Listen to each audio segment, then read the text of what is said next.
the door, I'm home at last, and I'm soaking through and through. And then you handed me a towel, and all I see is you. And even if my house falls down now, I wouldn't have a clue, because you're near me. And I want to thank you for giving me the best day of my life. And just to be with you is having the best day of my life. And I want to thank you for giving me the best day of my life. This is Nationwide 90 FM, owned and operated by Nationwide News Network. We broadcast from our studios at 6 Bradley Avenue, Kingston 10, Jamaica. Transmitting on the FM 90 band. 90.3 from Peters Rock in St. Andrew and Murphy Hill in St. Anne. Serving Kingston and St. Andrew, St. Catherine, St. Anne, parts of Clarendon, St. Mary, and St. Thomas. 90.5 from Huntley in Manchester, transmitting to St. Elizabeth, Westmoreland, Manchester, Clarendon, rural St. Andrew, and parts of St. Thomas. And 90.7 from Cooper's Hill in St. Andrew and Flower Hill in St. James, serving Westmoreland, Hanover, St. James, sections of Trelawney, Kingston, St. Catherine, Clarendon, St. Mary, Portland, and St. Anne. Nationwide 90 FM also broadcasts on the World Wide Web on nationwideradiojm.com and on Flow on channel 916. Nationwide 90 FM, a revolution in media. You're listening to Nationwide 90 FM. The time is 6 o'clock. From the studios of Nationwide Radio, morning radio the right way. It's Nationwide This Morning.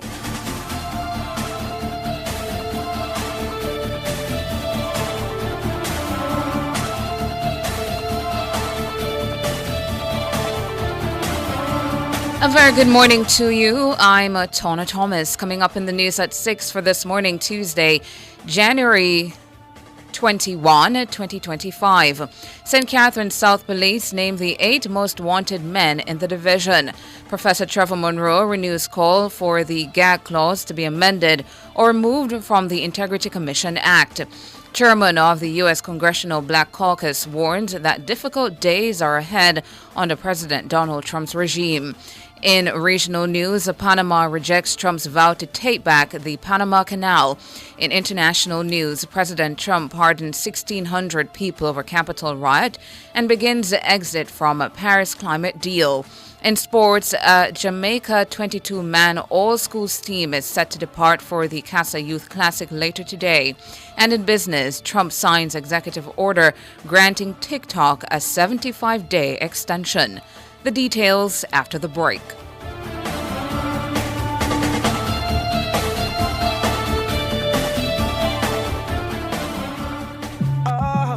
Best dressed chicken, Vienna sausages with no antibiotics. Everything you want in a tin. Nothing you don't want can't find in a it. Take a look at the best value. Where you cook, Vienna me a look. Only the best around. Only the best around. Only the best dress, best taste, best value, best place, best dress. Yeah, Vienna, best dressed chicken, Vienna sausages ever. 100% chicken, straight Jamaican I eat. Catch the first news of the day, a comprehensive package of local, international, sports, and business news. The news at 6 on Nationwide 90 FM. Now to the details. The St. Catherine South Police have named the 8 most wanted men in the division. They're wanted in connection with multiple crimes, including murder. 4 of the men are from Old Harbor Bay addresses. They're Desmond Kelly, otherwise called Chuku, George Murray, otherwise called Dunce, Kevin Bent, otherwise called Kevin Square, and Cornell Miller. The other 4 are from communities in Old Harbor. They are Lamar Myers, otherwise called Duppy Mecca, Twain Marshall, otherwise called Stinger, Romaine Thompson, otherwise called Rumstain, and Michael Chambers, otherwise called Pangy. The St. Catherine South Police are urging the men to turn themselves in to the Old Harbour Police immediately. Members of the public are also being reminded that it's a criminal offence to harbour a fugitive. Persons with information about the men should call the Old Harbour Police, Crime Stop at 311, the NIB tip line at 811, the 119 police emergency number, or the nearest police station. Sections of Almond Town in the Kingston Central Police Division are under a 48-hour curfew. The curfew, which began at 6 p.m. on Monday, will remain in effect until 6 p.m. on Wednesday. The police say during the hours of the curfew, persons within the boundaries are required to remain indoors unless otherwise authorized by the person in charge of enforcing the curfew. The security measure follows a shooting in the division on Sunday night. It's reported that a man was shot and injured on Stephen Street. The man was reportedly standing at his gate when the incident occurred. Residents reported hearing a barrage of gunfire sometime after 10 p.m. Commanding officer for the Central Kingston Division, Superintendent Beresford Williams, says the shooting stems from a gang conflict in the area. Now, 3 illegal guns were seized by the police in separate operations in 2 parishes on Monday. 4 people have been taken into custody in connection with the seizures. One of the seizures took place in Jerusalem Mountain, Westmoreland, at about 4 a.m. The police were on an operation in the community when they searched the premises and found a Brico .380 pistol with a magazine containing 8 rounds of ammunition in a foul hoop.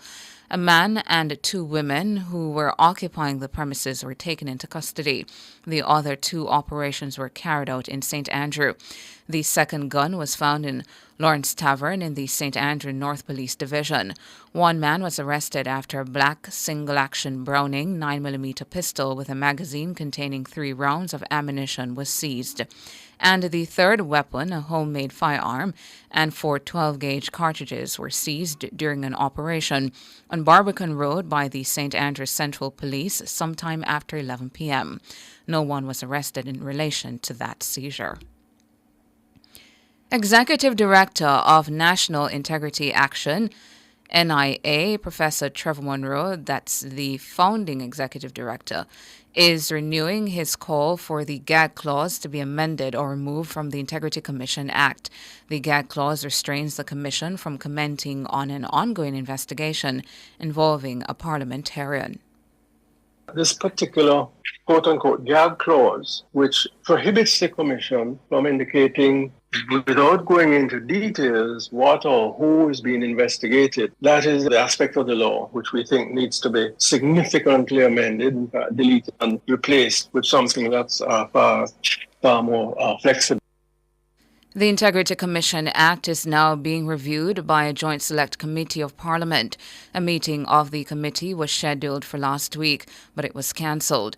Professor Monroe says the gag clause undermines the objectives of the Integrity Commission Act.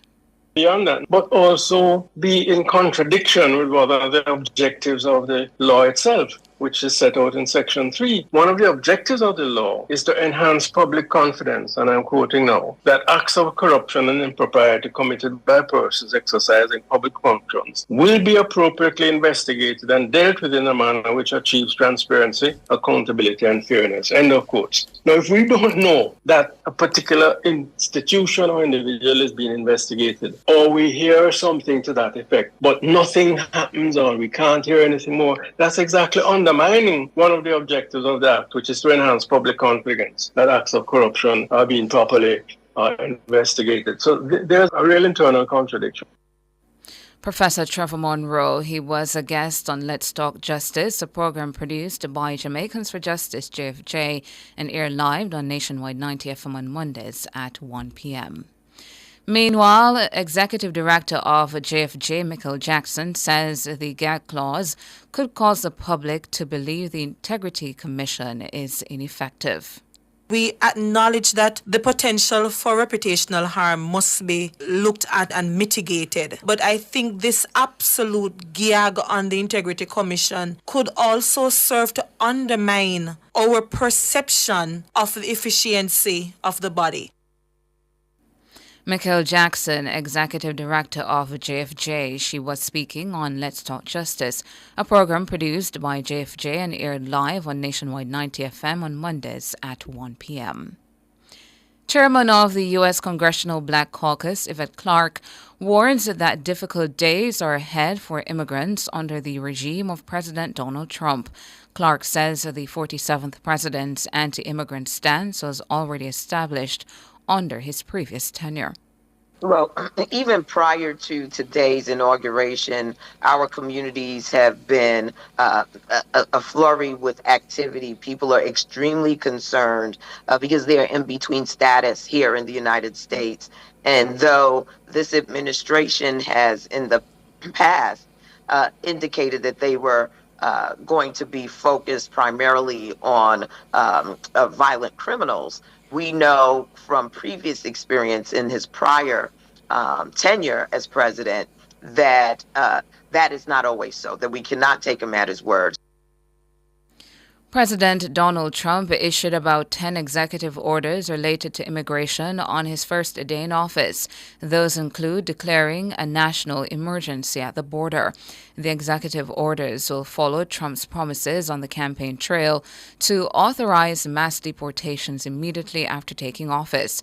Congresswoman Clarke says that she will do all in her power to protect her constituents, who are heavily comprised of immigrants. She's also encouraging immigrants to know their rights and act accordingly. So I encourage anyone who is listening to this program, who's watching this program, who may have family members abroad who are in between status, to make sure that they check in with their Congress member in particular before they pay any fees to individuals out there who claim that they can adjust their status within the United States of America. This is a very troubling time in our nation. We have a very anti-immigrant administration that has come into the White House. Yvette Clarke, chairman of the U.S. Congressional Black Caucus, she was speaking on Nationwide at 5 on Monday. Prime Minister Andrew Holness has extended congratulations to Donald Trump on becoming the 47th President of the United States. Trump took the oath of office on Monday morning in the rotunda of the U.S. Capitol. J.D. Vance was sworn in as Vice President. In a post on X, Prime Minister Holness extended congratulations on behalf of the government and people of Jamaica. He mentioned the strong and enduring partnership shared by Jamaica with the United States. He says he looks forward to working closely with President Trump and his administration to strengthen existing ties and advance mutual interests. Government senator and a psychiatrist, Dr. Sophia Longmore, says people who kill children should face the death penalty. During her recent contribution to the State of the Nation debate in the Upper House, Senator Longmore said she's well aware that the country no longer readily sentences individuals to death. You know, I honestly, it's hard for me to even speak about Daniel Rowe. It really is. And my position is not based on the fact that I'm not cognizant of the laws of our land. My position is based on the fact that I want meted out to child murderers the most severe punishment we have on our books. The most severe punishment we have on our books. We don't enforce the death penalty, I know, but it is still on our books, so make we use it to get the message across. Leave our children alone. 8-year-old Daniel Rowe was abducted on June 8 last year from her school. She was later found with her throat slashed. She died 2 days later in hospital. Dental assistant Coyote Satchel admitted to the crime and was later sentenced to life with the eligibility for parole after serving 27 years. Senator Longmore says no child killer should receive better mental health treatment while behind bars than the family of the deceased. You know what also gets me with that case? It brings the awareness that the person who murdered Daniel in such heinous ways is more guaranteed mental health care and other health care than the parents of Daniel. The system is structured where her classmates will probably be living with this trauma for the rest of their life. Her schoolmates, the security guard, us who watch, stand by and watch. The system is oriented that the murderer is more guaranteed care than those who are directly affected by this situation. We need some paradigm shifts, Mr. President. And Dr. Sophia Longmore, Government Senator. Member of Parliament for Western Westmoreland, the JLP's Moreland Wilson, has narrowly met the criteria through a consultation process designed to determine if party workers would support him as its candidate at the next general election. The process took place in the 5 divisions in the constituency: Little London, Sheffield, Grange Hill, Negril and Friendship on Sunday. Wilson secured more than 1/3 of the positive responses submitted by almost 100 delegates across the constituency. A member of the JLP's campaign team in Western Westmoreland, Venetia Phillips, says Wilson is under no illusion that he has work to do in the constituency. The workers today showed up for Moreland. Of course, it is not a moment to gloat, but it is also, based on the numbers, instructive that our base is saying, MP, pull your socks up. But we're aware of what the issues are, and MP is committed to dealing with those issues. So on the indicative vote, Moreland Wilson enjoys the support of the base. We're happy, and it is to the work, because there's no time for complacency. It is now time for us to deepen the engagement. The MP is aware of that, and he's committed to that. Not a man of many words, he's a man of action. And that is what the people of Jamaica actually requires, and the people of Westmoreland have that in Moreland Wilson. Phillips says Wilson knows that bad road conditions are at the root of the discontent for many constituents. Already, we have started to experience the reach in Westmoreland Western. So you've seen patching taking place in Negril and in Friendship and other parts of the constituency, and that will continue. The areas designated for Spark, we are just awaiting implementation. And so, of course, very, very soon, the residents of Westmoreland Western, after 30-odd years of PNP mismanagement, is going to be singing hallelujah, because their roads, which is their biggest, by the way, pain point, will be addressed by this administration under MP Moreland Wilson. Venetia Phillips, a member of the JLP's campaign team in Western Westmoreland. In September 2020, Moreland Wilson won the seat for the first time on behalf of the JLP, beating the PNP's Dr. Wickham McNeil. PNP General Secretary Dr. Dayton Campbell has rejected Prime Minister Andrew Holness's description of his proposal to put a little thing on imported foods as stupid and dangerous. Dr. Campbell told comrades at a PNP candidate presentation in Southwest St. Anne on Sunday that the Holness administration doesn't care about farmers.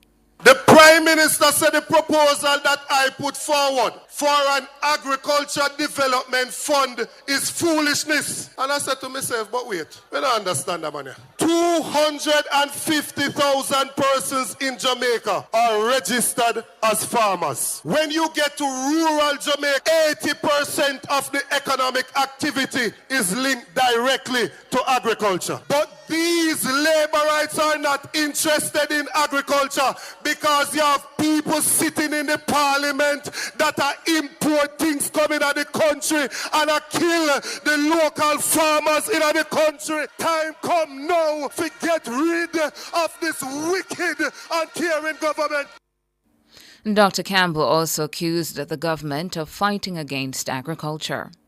Poverty will take away even your dignity. Poverty will rob you of even your dignity. When a man can't afford to go in and give woman a money to take care of the house, him can't afford to fix the roof when it a leak, him can't afford to send him picnic or school if them sick him in a problem.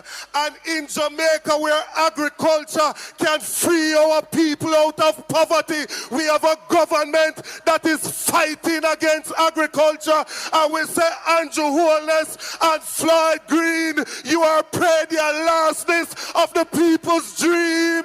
Time come now for you to move out of the way. Dr. Dayton Campbell, PNP General Secretary. And that's it for the local segment of the news. Up next, regional and international.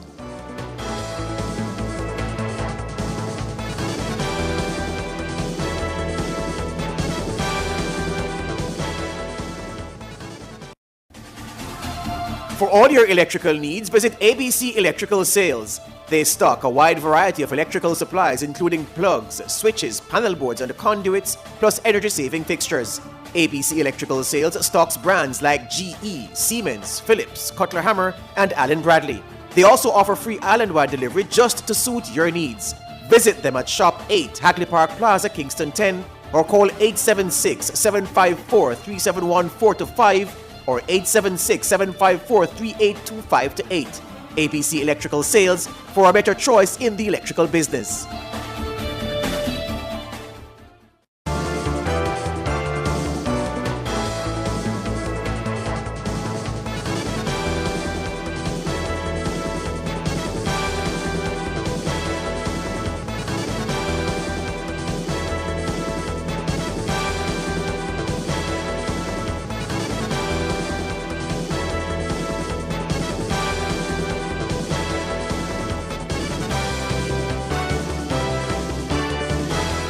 In regional and international news, Panama's president has rejected a plan by Donald Trump to take back the Panama Canal. President Jose Raul Mulino says the key trade route is and will remain in the country's hands. In his inaugural speech, President Trump claimed that Panama had broken a promise to remain neutral, alleging that China is operating the Panama Canal, but Mulino has rejected Trump's claims. He says there is no presence of any nation in the world that interferes with Panama's administration. The Panama Canal is one of the U.S.'s most important trade routes, with about 40% of all the country's container ships passing through the waterway between the Atlantic and Pacific Oceans. In international, President Donald Trump has pardoned nearly 1,600 of his supporters who attacked the U.S. Capitol 4 years ago in one of his first acts after reclaiming the presidency on Monday. Trump signed a series of executive orders, including starting the process of withdrawing the U.S. from the World Health Organization.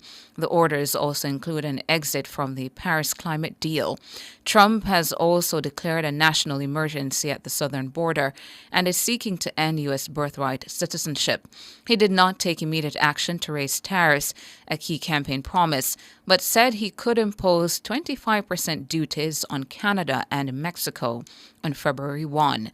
In his inaugural address Monday, Trump said the golden age of America begins right now.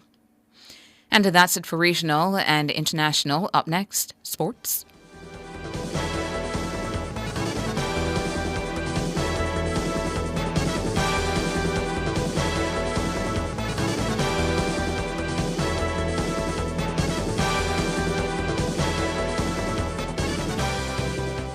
Get qualified in Stage 1 Practical Nursing in only 6 months with City and Guild certificates at IIRQ Academy, located at 32 Hope Road, Kingston 10. Start online and face-to-face classes very soon and get qualified for local and overseas employment at affordable rates. Also available 7 to 9 months international certificate and diplomas in Level 3 certificate in early childhood education, Level 5 diploma in business management, pharmacy technician, medical assistant, medical lab technician, diploma in practical nursing, and travel tourism, hospitality, and entertainment. Register this month and get 2 subjects with your course for free. Call us at 876-322-4029 or 630-1084. Dear Keisha, look how much time me carry go Krispy Kreme this year. And at this you really give me for Christmas? Sax can yam. It's better you did get me some Krispy Kreme holiday treats. Delicious Christmas donuts like Santa Bailey, holiday tree, glazed sorrel field and gift wrap with a refreshing sorrel chilla to wash it down. Now that is festive. Shame on you, Keisha. Me I watch you, Byron. Visit any location to get the perfect holiday treat and enjoy the holidays with Krispy Kreme. Haughton's RX, the caring pharmacy, the Yes We Can pharmacy, the Yes It's in Stock pharmacy, the House Call Delivery pharmacy, the RX Pack mobile app pharmacy, the RX Plus digital wallet pharmacy, the 20% reward pharmacy, the easy to remember number pharmacy, 876-RX0RXRX, the easy access 24/7 pharmacy, Haughton's RX, the convenient pharmacy, #wellness, #simply delivered.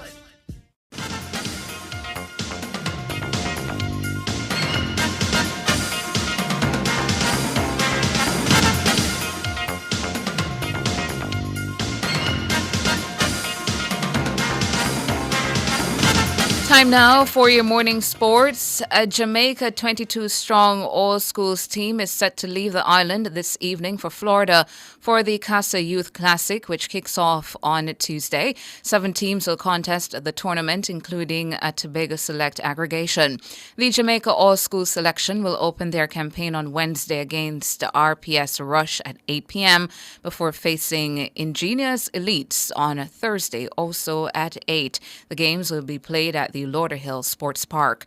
Among these standouts from the schoolboy football season included in the squad are Dylan John and Nashordo Gibbs from Jamaica College, Glenmuir's prolific scorer Oreen Watson, and Excelsior's Shadiko Wizard.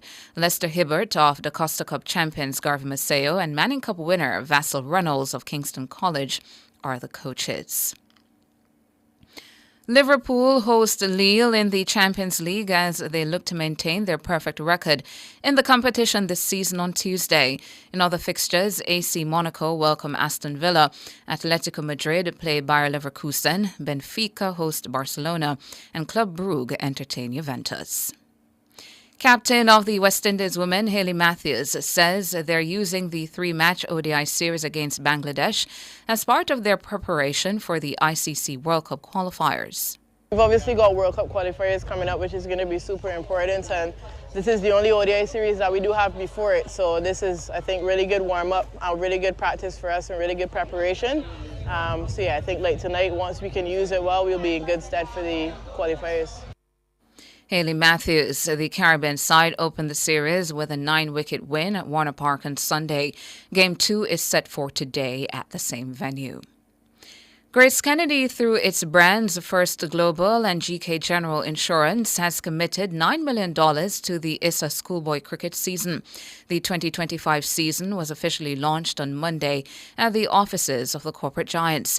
ISA says they are expecting to start the season no later than January 28. It's still not known how many schools will participate in the 2 major tournaments, the Grace Shield and the Grace Headley Cup. Sunshine Girls head coach Sasha Gay Henry says the aim is to close out their 3-match netball series against South Africa when they meet in Game 2 on Wednesday at the National Indoor Sports Centre. The Sunshine Girls won the opening game 55-47 on Saturday. And definitely we have some more rotation. I think we have a 15-man squad, so definitely we want to bring in a few more players into the squad in the rotation, not for the same faces. Because we want to be, we have a 4-year cycle ahead of us, and we want a lot of versatility and depth in our squad. So we want to expose our players a lot to this type of competitive arena. Sasha Gay Henry, and we apologize for the poor quality of that audio insert. And that's it for your morning sports.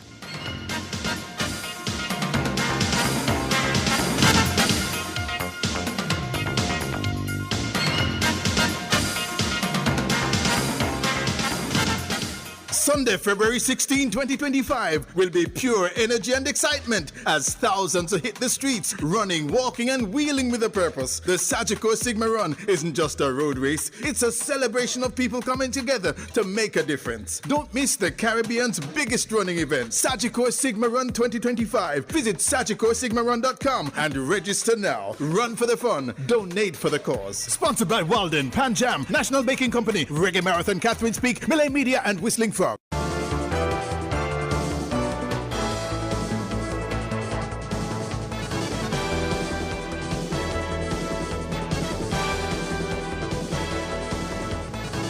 In business this morning, the BBC says U.S. President Donald Trump has signed an executive order granting TikTok a 75-day extension to comply with a law that requires a sale or ban on the platform. He says during that time, the U.S. will not enforce the law passed by Congress last year and signed by former President Joe Biden. The order was among a slew of directives Trump signed on Monday evening. Speaking to reporters in the Oval Office, he said every rich person had called him about TikTok. When asked by a reporter when he's had or why he's had a change of heart since trying to ban TikTok in 2020, Trump responded, "Because I got to use it." He floated the possibility possibility of a joint venture, saying he was seeking a 50-50 partnership between the United States and its Chinese owner ByteDance, but he did not give any further details on how that might work. Trump also said potential new trade tariffs on China could be contingent on a deal over the platform's ownership. He said if Beijing rejected a deal, it would be somewhat of a hostile act. On Saturday evening, the Chinese-owned app stopped working for American users after a law banning it on national security grounds came into effect. It resumed services to its 170 million users in the U.S. after Trump said he would issue an executive order to give the app a reprieve when he took office. Now, stock markets in Asia made modest gains on Tuesday after President Donald Trump said he's thinking of imposing new tariffs on Mexico, Canada, and China. According to the BBC, shares were flat to a little higher after Trump pledged his inaugural address to bring in a golden age for America and stop short of announcing fresh import taxes on his first day in office. Shares in Europe were little changed. He has promised an ambitious agenda including trade reforms, lower taxes, and cuts to government regulations, which has the potential to boost company profits. But some economists have warned that the measures may also raise inflation, which in turn could force the Federal Reserve to increase interest rates. Finally now, in foreign exchange trading, the Jamaican dollar has gained 50 cents and will open trading today, selling for an average $156.99 against the benchmark U.S. dollar. The Jamaican dollar has gained 54 cents and will open trading today, selling for an average $109.68 against the Canadian. And finally, the Jamaican has also gained $1.11 and will open trading today, selling for an average $192.32 against the British pound. That's it for business this morning.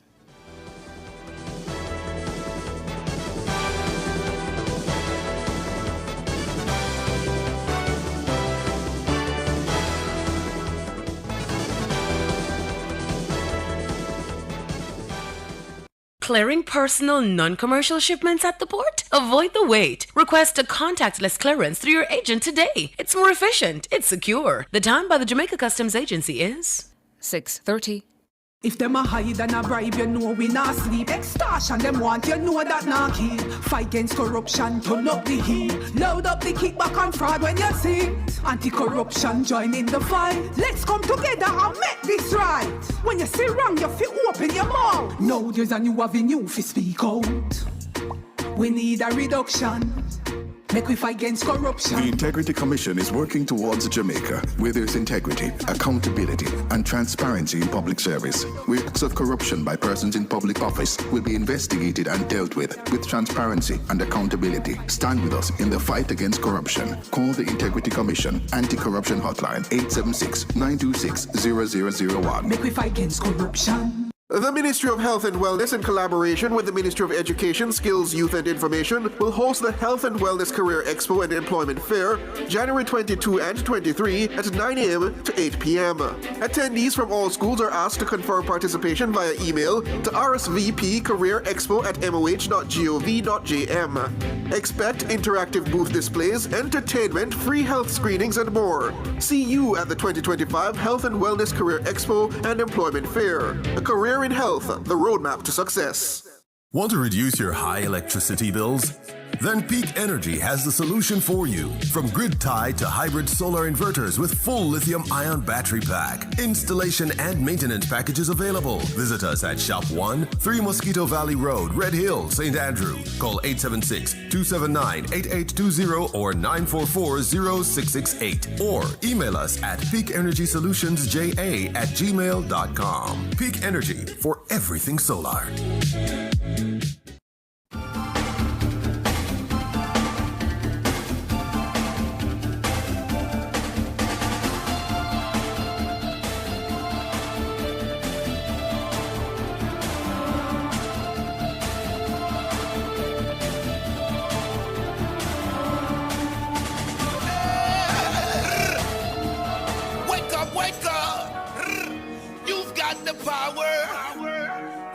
My people people in the east, yo, you gotta wake up. Midwest, dirty south, yo, you gotta stand up. All my homies in the west, yo, you gotta wake up. Wake up, wake up, wake up, wake up. Wake up, wake up, wake up, wake up.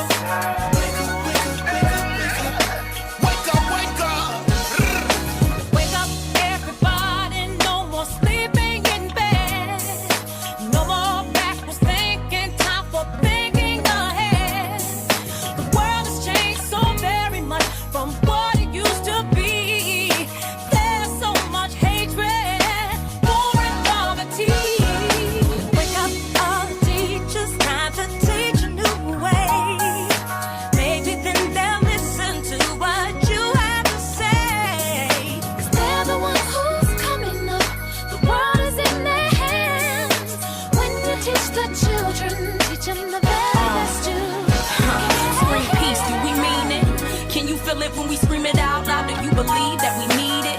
Do you believe that it could get right? Do you believe that the children of the world deserve a good life? Well, if you do, it's time to wake up your mind. We can make it better, and I know it might take some time, but we gotta start somewhere. How about with you and me? From us it goes to others, then we'll have our unity. Wake up, all the doctors make the old people well. They're the ones who suffer, who catch all the hell, but they don't have so very long before the judgment day. So won't you make them happy before they pass away? Wake up, wake up. It's a brand new day. Good morning to you. Good morning to you. You are tuned in to Nationwide this morning. NTM, the big show. Hello to ya. It is Tuesday, January 21, 2025. I'm Tona Thomas. Good morning, Tona. My name is George. Hey to you, George. Yo.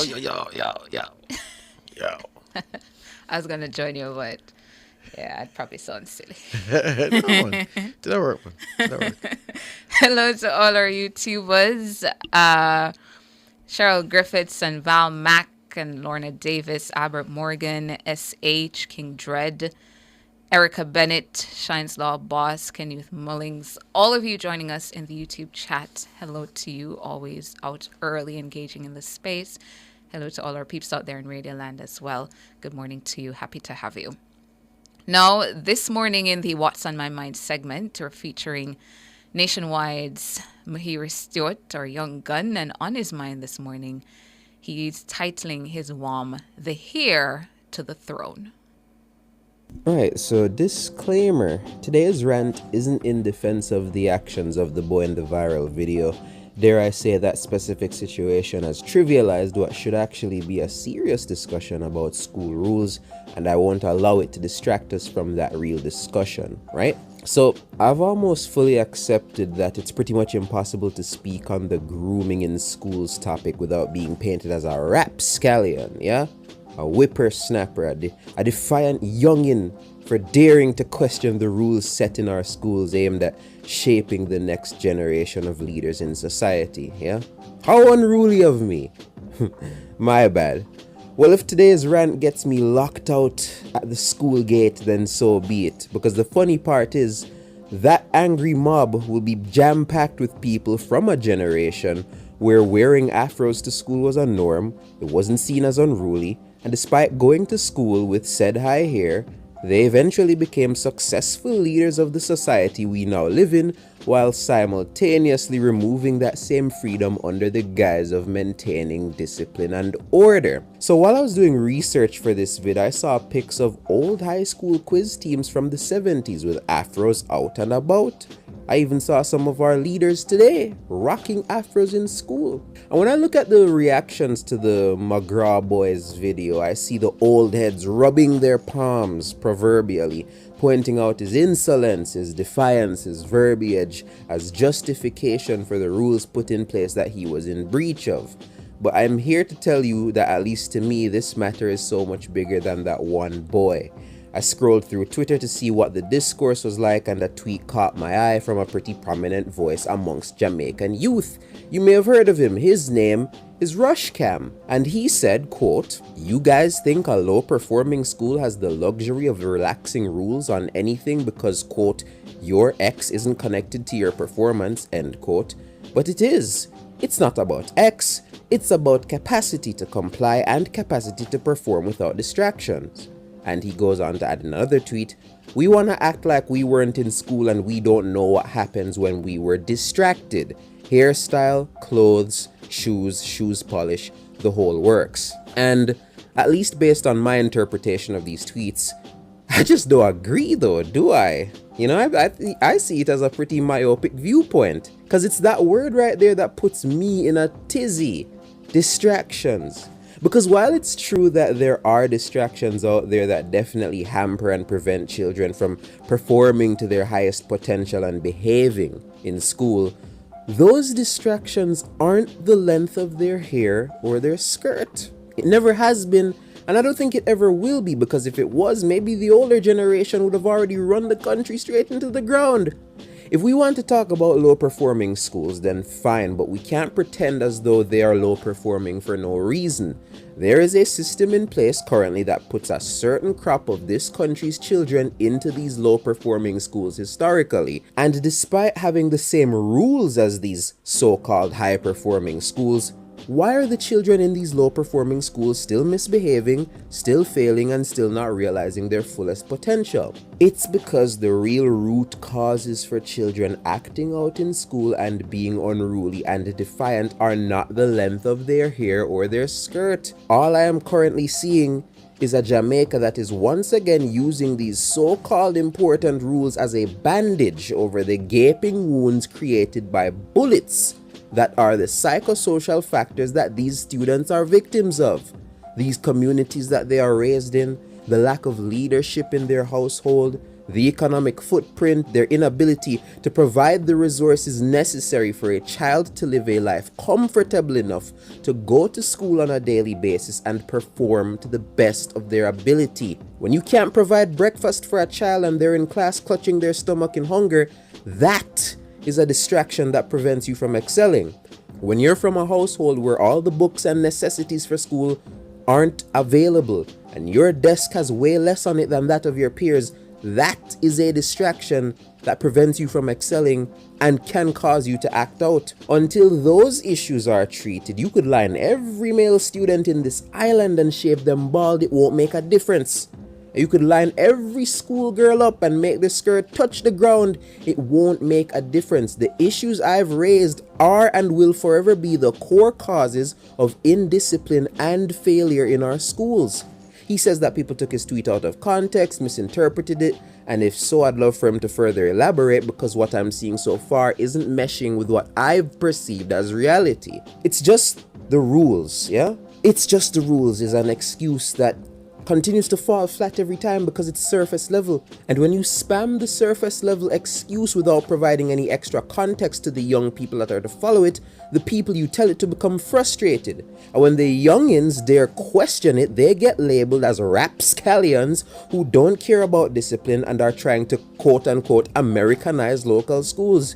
Listen, you can continue to clutch to some of these rules as a beacon of maintaining discipline the same way a child in a dark room clutches at their blanket to protect themselves from the monster under their bed that simply isn't there.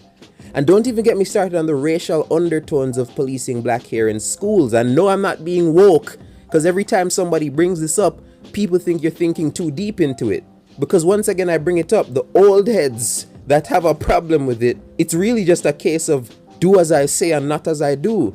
Because y'all already did and y'all turned out fine. So much so that schools nowadays are introducing Afro Day, where girls can wear their natural hair out and about in freedom. But even then, why is it being granted as a novelty and a privilege as opposed to normality for young Jamaican girls? But what can I expect from the same Jamaica that continues to put Rastas chopping coconuts in ads as a means of advertising the country to foreigners, but don't let those same Rastas dare apply for office jobs, because then you're gonna see the real Jamaica that isn't reflected in those happy clappy ads. I'm not calling for anarchy. I'm not calling for an abolition of rules. I'm not calling for students to show up wearing whatever they want to school. But surely through today's monologue, you see what I'm asking for. I've done my utmost to shape this monologue in a way that the old heads and the uptownians can understand. But just like my first What's on My Mind, I reach the end wondering what's the point. I yearn for discourse that advances these talks rather than the constant brick walling done by those in power when discussions about potential change are made. But until I see that actually start to take shape, until those discussions start to actually leave the starting line, then I'm afraid everything I've just said today is me yelling in a void once more. Anyways, thanks for listening. Love you. Bye. Mwah!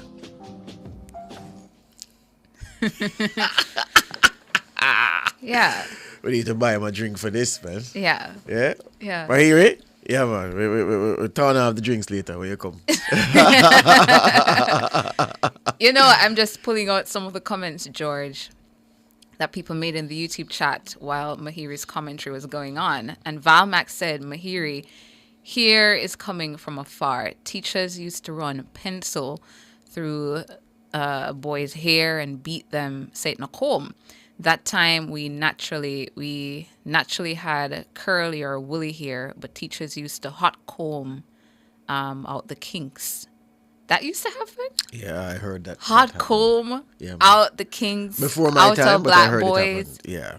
Here. Yeah. Not strange to me. I've heard that. Oh my goodness. Didn't experience it, didn't see it, but yeah, heard it. Yeah. But an interesting point Mahiri made in his What's on My Mind when he said it's interesting now that Afro Day is the novelty. Mm-hmm. It's the new thing that you introduce or you allow once a year or whatnot. Why is that not the norm? Mm-hmm. Yeah. Mm. You know, on this here thing, I just think, and Mahiri railed against it, but I think rules are rules.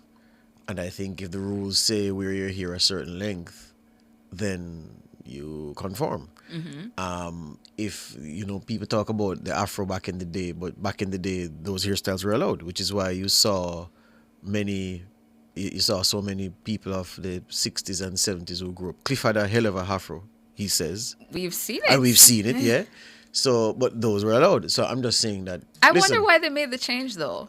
As time transitioned, why are the same Jamaican kids of those people who wore afros not allowed to wear afros too? Because of lice.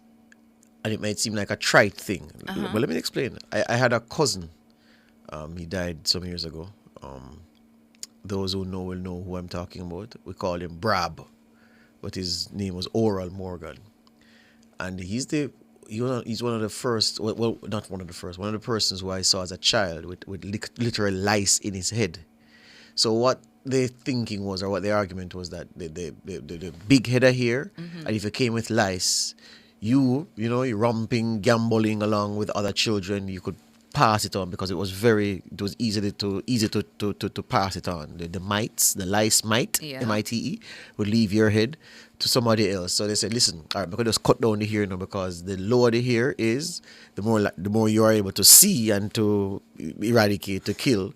And the lower hairstyles are better for lice prevention and to prevent someone with lice infestation to come among a population of other students and pass it on. But can't there be lice in hair that's short? It's more difficult. That's the point. So was it a case then where that child wasn't being properly groomed exactly. and there was hygiene issues at home? Yes. So that's a part of it. So remember now, lice was such a thing back in the day, and remember now, I'm born in early 80s, so I would catch the tailwind of that. There was a product that was widely advertised on the radio. You've never heard that ad before because you're from a different generation where that wasn't an issue. There's a product that Oliver Samuels was the voice talent, called Kitoso for hair and body lice. Remember that ad, Jermaine? Kitoso. Yeah? Kitoso was for, and it was, you hear Kitoso ad on the radio every day because it was a real and a serious problem. There's another young boy from a community in Churchpen. I won't call his name, but he had it very bad. He had it very. The children used to scorn him, used to shun him. When you saw him come, you'd run, go far, because you don't want him to come near you. Because of you could see the mites in his head. And lice, little bit, Yes. So, but he had so many. So, it was a serious problem. So that was the kind of spark to say, you know what, you need to cut down here. That and other things, because there's no, I can imagine some people say, well, that's not the only thing. I didn't say it's the only thing. Yeah. But I said it was a major thing, significant enough for there to almost be a national campaign against hair and body lice, sufficient for Oliver Samuels to voice that infamous or famous ad, Quitoso, for hair, and he spelled it Quitoso, solves the problem in just 10 minutes or 5 minutes, he said. Yeah, Oliver speaks. Oliver was the biggest star at the time. So they got the biggest star to plug and promote that product because of the lice problem in schools at the time. Wow. Yeah. Vax says, Tana, the teachers hot combed their hair. They press it, but they beat the boys, especially for the kinks. Boys had to bow their heads, and summer boys, I'm not going to read that part, but yeah. Yeah. And then they They're were flogged. And then there were also other concoctions that they were home remedies to wash your head with to ensure that you didn't get lice. I got some of those as a boy. My granny was all very, very keen, especially because of my cousin. She said, listen, if you go around an Auntie Julie, avoid him, because he might have lice. I mean, you come around here with it. So there you go. Yeah.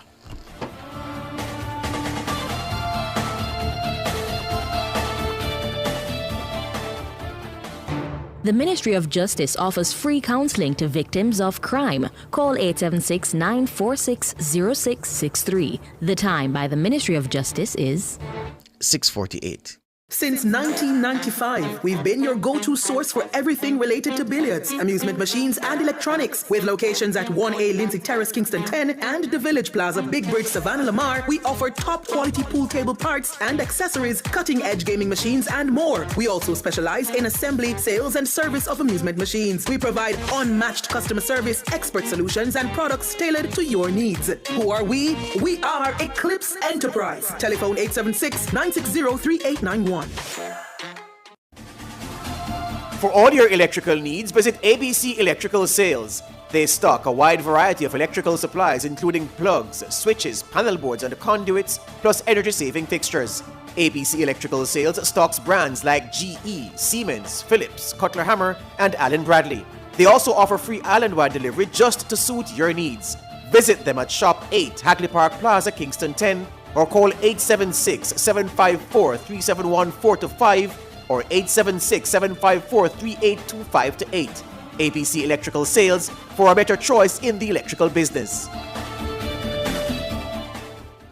Start your fitness journey today and make 2025 your healthiest yet with Express Fitness. State-of-the-art equipment, expert trainers, and encouraging community are here to support you every step of the way. Join now and take the first step towards a stronger, happier you. Express Fitness, starting at only $9,500 per month with 11 locations island-wide. Your gym for all your needs. Visit www.expressfitnessja.com to sign up today. For over 30 years, Chris and Charles has been financing your goals, dreams, creating your great moments. Celebrate the occasion with us. Borrow $1 million, pay less than $25,000 monthly, and get 30% off your processing fees. No guarantor needed. Call 876-920-4189 or WhatsApp 876-838-9028. Conditions apply. When you think loan, think Chris and Charles. Street Smart and the JUTC Morning Commute is brought to you by JUTC, your route to excellence.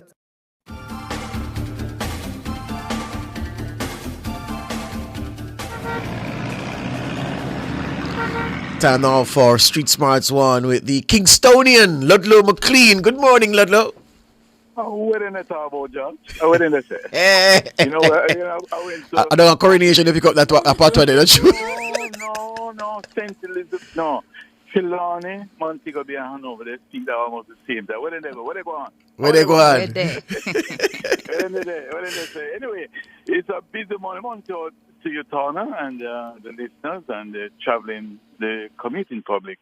Well, this morning it's a similar situation. The only thing is that I can tell you, when you exit the Portmore toll, it's building and then going on to that Marcus Garvey off-ramp.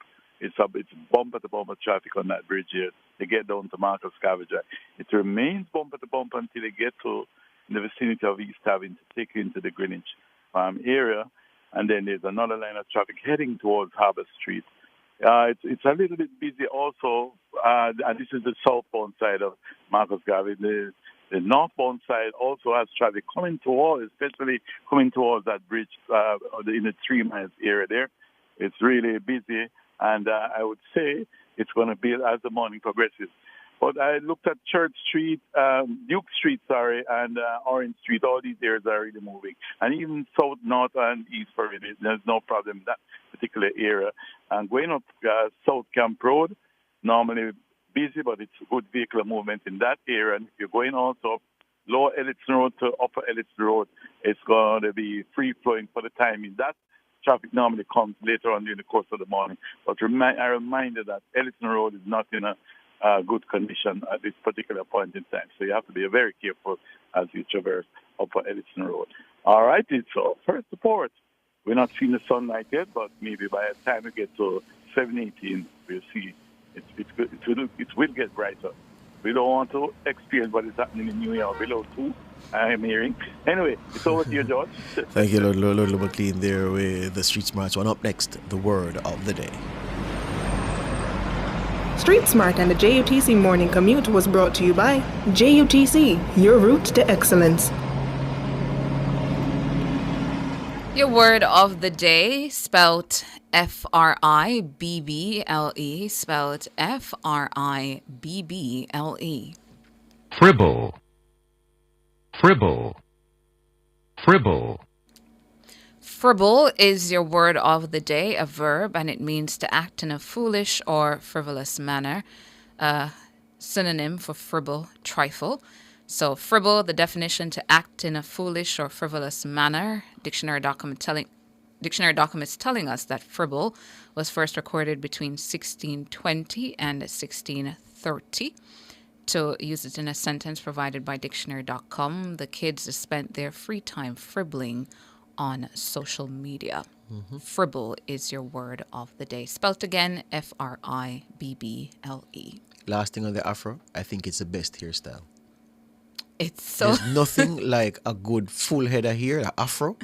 Yeah, man. It have a look that is unlike any other look. It certainly catches your eye. It's a powerful, yes, yeah, man. Especially when women have afro. Mm-hmm. Like all a pretty woman with the afro. Jesus, please. There are not many things in life like a pretty lady with an afro. The afro. Yeah, man. She look royal, you know? Yeah.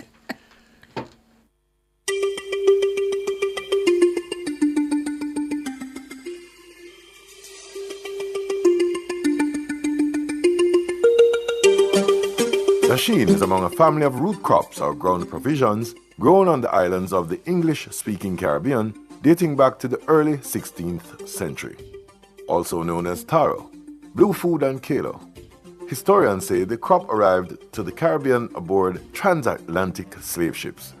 In Food for Thought today, 6 health benefits of eating dasheen. Dasheen is a great source of fiber and other nutrients and offers a variety of potential health benefits. These are, dasheen may help control blood sugar. Although the root is a starchy vegetable, it contains 2 types of carbohydrates that are beneficial for blood sugar management, fiber and resistant starch. Fiber is a carbohydrate that humans cannot redigest. Since it's not absorbed, it has no impact on blood sugar levels. It also helps slow down the digestion and absorption of other carbs, preventing large blood sugar spikes after meals. Dasheen also contains a special type of starch known as resistant starch that humans cannot digest, and thus it doesn't raise blood sugar levels. Roughly 12% of the starch in cooked dasheen is resistant starch, making it one of the better sources of this nutrient. This combination of resistant starch and fiber makes taro root a good carb option, especially for people with diabetes. Dasheen may reduce the risk of heart disease. Substantial research has found that people who eat more fiber tend to have lower rates of heart disease. One study found that for additional 10 grams of fiber consumed per day, the risk of dying from heart disease decreased by 17%. This is due in part to fiber's cholesterol-lowering effects. Also, the resistant starch in dasheen has been linked to a reduced risk of heart disease. Dasheen may offer anti-cancer properties. Dasheen contains plant-based compounds called polyphenols that have various health benefits, including the potential to reduce cancer risk. The main polyphenol found in the root is quercetin, which also exists in large amounts in onions, apples, and tea. Test tube and animal studies have found that quercetin can trigger cancer cell death and slow the growth of several types of cancers. It's also a powerful antioxidant that protects your body from excessive free radical damage that has been linked to cancer. Dasheen may help you lose weight. Research has found that people who eat more fiber tend to have lower body weight and less body fat. This may be because fiber slows stomach emptying, which keeps you fuller longer and reduces the number of calories you eat throughout the day. Over time, this may lead to weight loss. And finally, Dasheen is good for the gut. Since Dasheen contains plenty of fiber and resistant starch, it may be beneficial to gut health. Your body does not digest or absorb fiber and resistant starch, so they remain in your intestines. When they reach your colon, they become food for the microbes in your gut and promote the growth of good bacteria. That's it for Food for Thought. Until next time.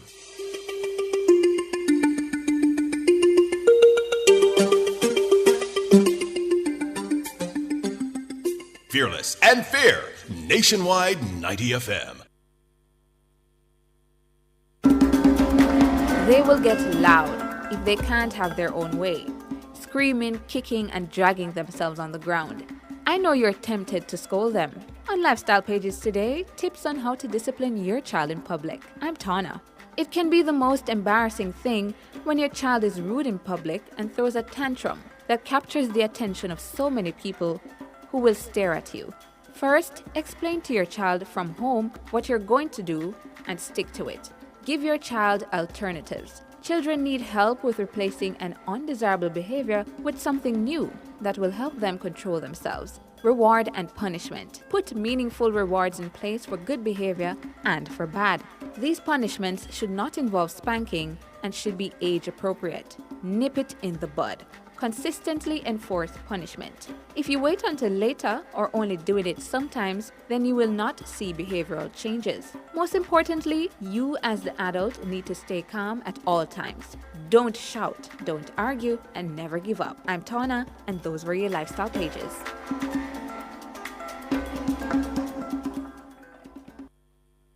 Nationwide 90 FM, continuing the tradition of fair, fearless, and factual reporting.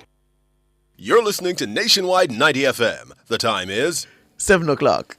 If you need to build it, plumb it, weld it, pave it, or power it, National Supply has it. Get the best brands for the job at Jamaica's Industrial Hardware Superstore, Kingston Normal Bay. The temperature by National Supply is 26 degrees Celsius in Kingston, 23 degrees Celsius in Montego Bay, 19 degrees Celsius in Mandeville.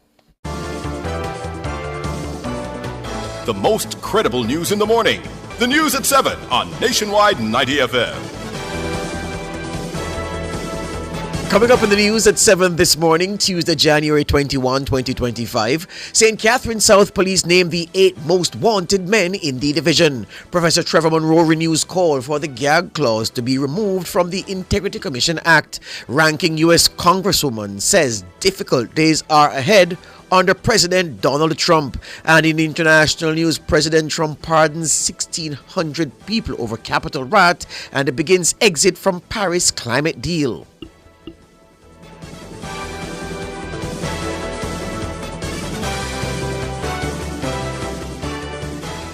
News at 7 is brought to you by Fosrich, your electrical, lighting, solar, and LED people. If it's news, it's got to be Nationwide 90 FM.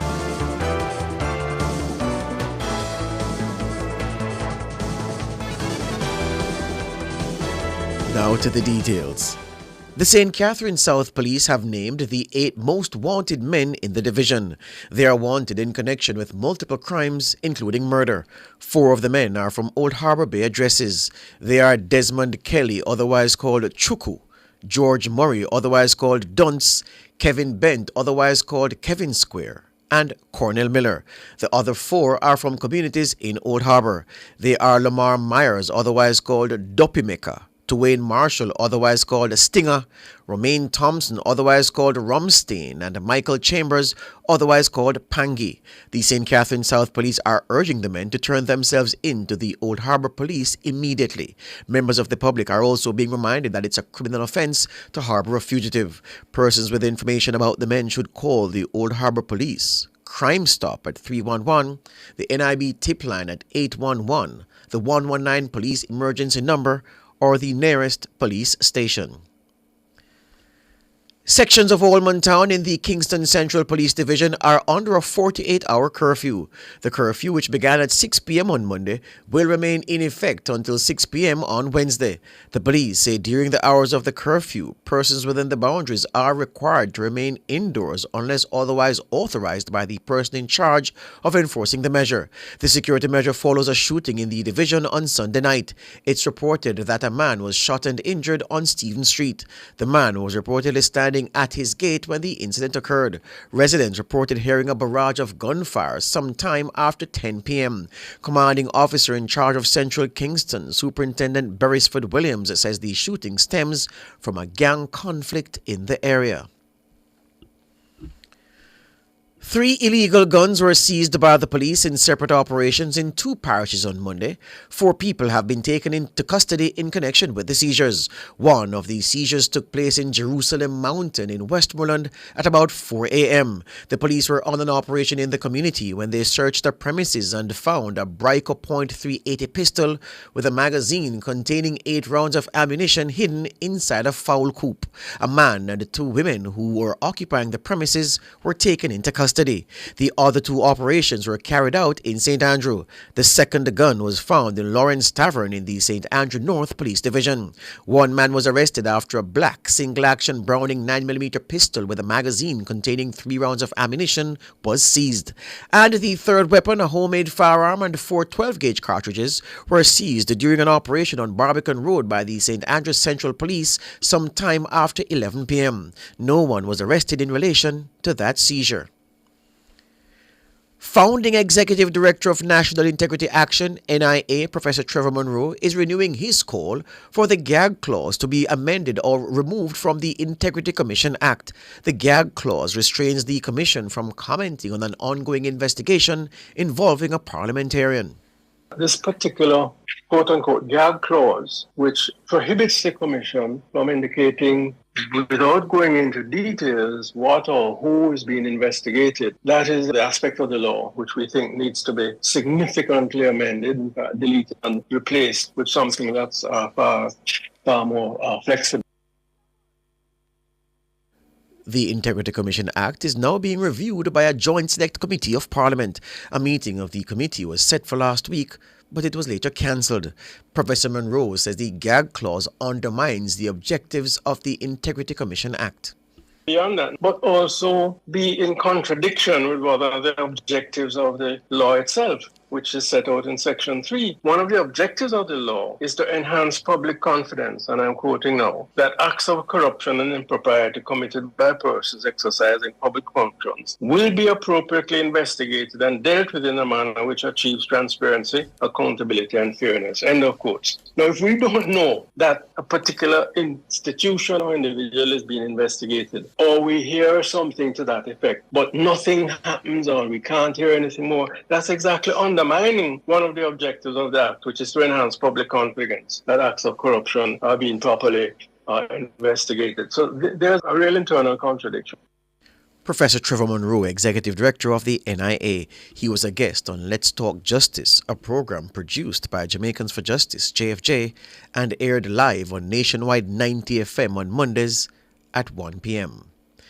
Meanwhile, the Executive Director of JFJ, Michael Jackson, says the gag clause could cause the public to believe the Integrity Commission is ineffective. We acknowledge that the potential for reputational harm must be looked at and mitigated. But I think this absolute gag on the Integrity Commission could also serve to undermine our perception of the efficiency of the body.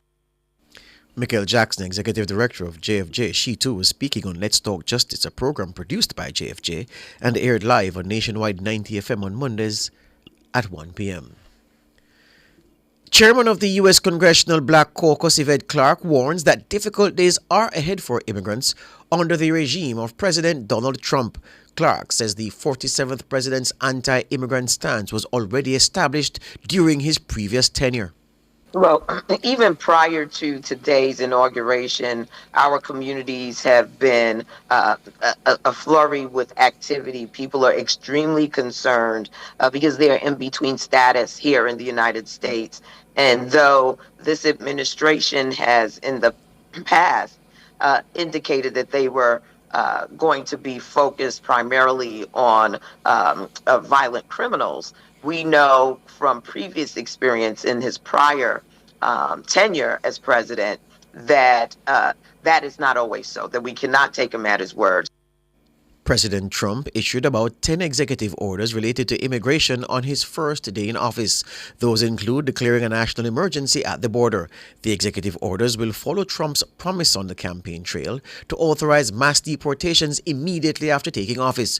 Congresswoman Clarke says she'll do all in her power to protect her constituents, who are heavily comprised of immigrants. But she's also encouraging immigrants to know their rights and act accordingly. So I encourage anyone who is listening to this program, who's watching this program, who may have family members abroad who are in between status, to make sure that they check in with their Congress member in particular before they pay any fees to individuals out there who claim that they can adjust their status within the United States of America. This is a very troubling time in our nation. We have a very anti-immigrant administration that has come into the White House. Yvette Clarke, chairman of the U.S. Congressional Black Caucus, she was speaking on Nationwide at 5 on Monday. Prime Minister Andrew Holness has extended congratulations to Donald Trump on becoming the 47th President of the United States. Trump took the oath of office on Monday morning in the rotunda of the U.S. Capitol. J.D. Vance was sworn in as Vice President. In a post on X, Prime Minister Holness extended congratulations on behalf of the government and people of Jamaica. He mentioned the strong and enduring partnership shared by Jamaica with the United States. He says he looks forward to working closely with President Trump and his administration to strengthen existing ties and advance mutual interests. Government Senator and psychiatrist Dr. Sapphire Longmore says people who kill children should face the death penalty. During her recent contribution to the State of the Nation debate in the Upper House, Senator Longmore said she's well aware that the country no longer readily sentences individuals to death. You know, I honestly, it's hard for me to even speak about Daniel Rowe. It really is. And my position is not based on the fact that I'm not cognizant of the laws of our land. My position is based on the fact that I want meted out to child murderers the most severe punishment we have on our books. The most severe punishment we have on our books. We don't enforce the death penalty, I know, but it is still on our books, so make we use it to get the message across. Leave our children alone. 8-year-old Daniel Rowe was abducted on June 8 last year from her school. She was later found with her throat slashed. She died 2 days later in hospital. Dental assistant Coyote Satchel admitted to the crime and was later sentenced to life without the eligibility for parole until she has served 27 years. Senator Longmore says no child killer should receive better mental health treatment while behind bars than the family of the deceased. You know what also gets me with that case? It brings the awareness that the person who murdered Daniel in such heinous ways is more guaranteed mental health care and other health care than the parents of Daniel. The system is structured where her classmates will probably be living with this trauma for the rest of their life. Her schoolmates, the security guard, us who watch, stand by and watch. The system is oriented that the murderer is more guaranteed care than those who are directly affected by this situation. We need some paradigm shifts, Mr. President. Dr. Sapphire Longmore, government senator. Member of Parliament for Western Westmoreland, the JLP's Moreland Wilson, has narrowly met the criteria through a consultation process designed to determine if party workers would support him as the party's candidate at the next general election. The process took place in the 5 divisions in the constituency: Little London, Sheffield, Grange Hill, Negril and Friendship on Sunday. Wilson secured more than 1/3 of the positive responses submitted by almost 100 delegates across the constituency. A member of the JLP's campaign team in Western Westmoreland, Venetia Phillips, says Wilson is under no illusion that he has work to do. The workers today showed up for Moreland. Of course, it is not a moment to gloat, but it is also, based on the numbers, instructive that our base is saying, MP, pull your socks up. But we're aware of what the issues are, and MP is committed to dealing with those issues. So on the indicative vote, Moreland Wilson enjoys the support of the base. We're happy, and it is to the work, because there's no time for complacency. It is now time for us to deepen the engagement. The MP is aware of that, and he's committed to that. Not a man of many words, he's a man of action. And that is what the people of Jamaica actually requires, and the people of Westmoreland have that in Moreland Wilson. Phillips says Wilson knows that bad road conditions are at the root of the discontent for many constituents. Already, we have started to experience the reach in Westmoreland Western. So you've seen patching taking place in Negril and in Friendship and other parts of the constituency, and that will continue. The areas designated for Spark, we are just awaiting implementation. And so, of course, very, very soon, the residents of Westmoreland Western, after 30-odd years of PNP mismanagement, is going to be singing hallelujah, because their roads, which is their biggest, by the way, pain point, will be addressed by this administration under MP Moreland Wilson. Venetia Phillips, a member of the JLP's campaign team in Western Westmoreland.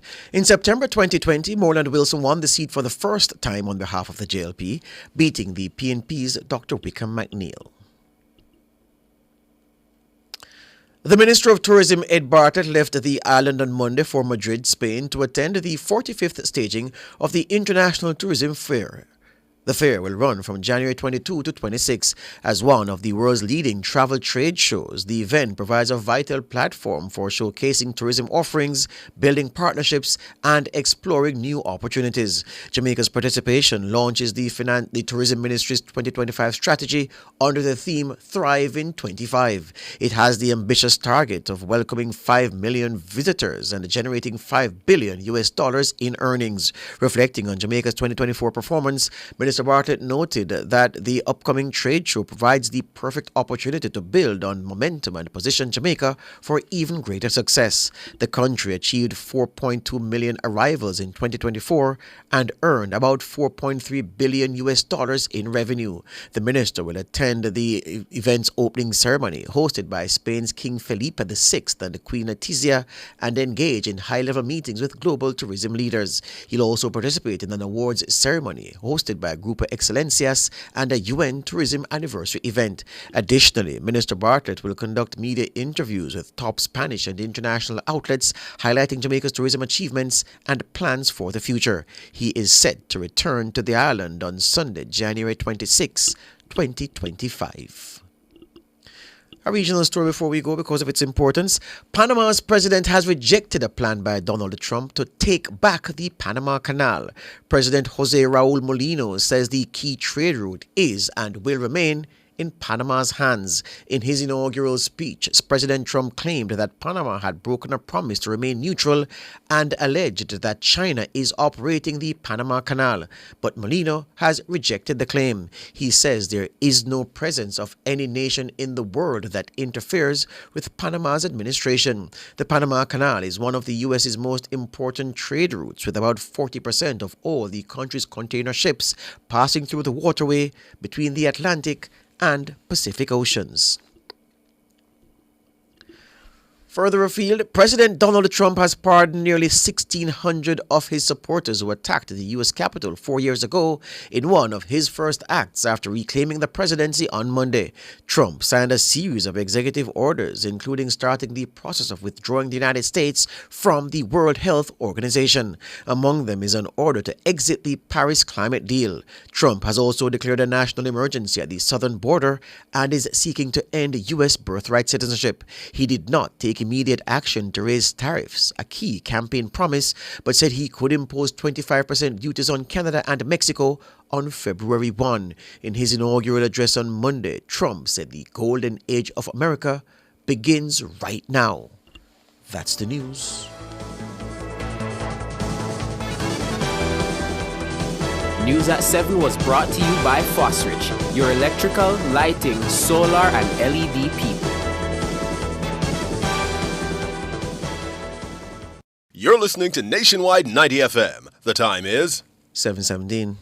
Fix up with Fleetwood products for your home improvement, personal care, and aromatherapy needs. They have your well-being in mind. Available at retailers island-wide. The temperature by Fleetwood Jamaica is 26 degrees Celsius in Kingston, 23 degrees Celsius in Mandeville, in Montego Bay rather, 19 degrees Celsius in Mandeville. It's cold. When last you get good bun, you don't know good bun until you have a mother's bakery bun. From you pull open the wrapper and it's soft so till. A sub bun for nice. And from when you take the first bite, love it so till. A sub bun for nice. Beg your piece. Get your own mother's bakery bun. I will buy one off you. Yes, but I will charge a convenience fee. I will take one. Me too. Mother's bakery buns. A sub bun for nice. Try them today.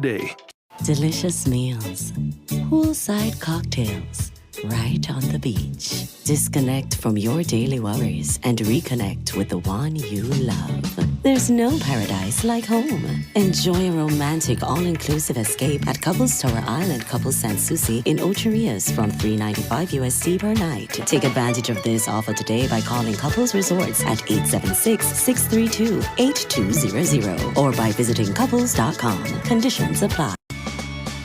Enough power tool, big to small. Chaka my figure dig the wall. Our Total Tools. Feed back a figure trim the lawn. We have everything a job demand. Total Tools. We rent them, sell them and fix them. Also give Total Tools a call. When I say home improvement, landscape construction, a Total Tools are your option. Home improvement, landscape construction, Total Tools are your option. Total Tools located at 102 Main Street, Ocho Rios, 34 Slive Road, Kingston. And lot C6 Jacksaw, Sentence Bay. Call us today.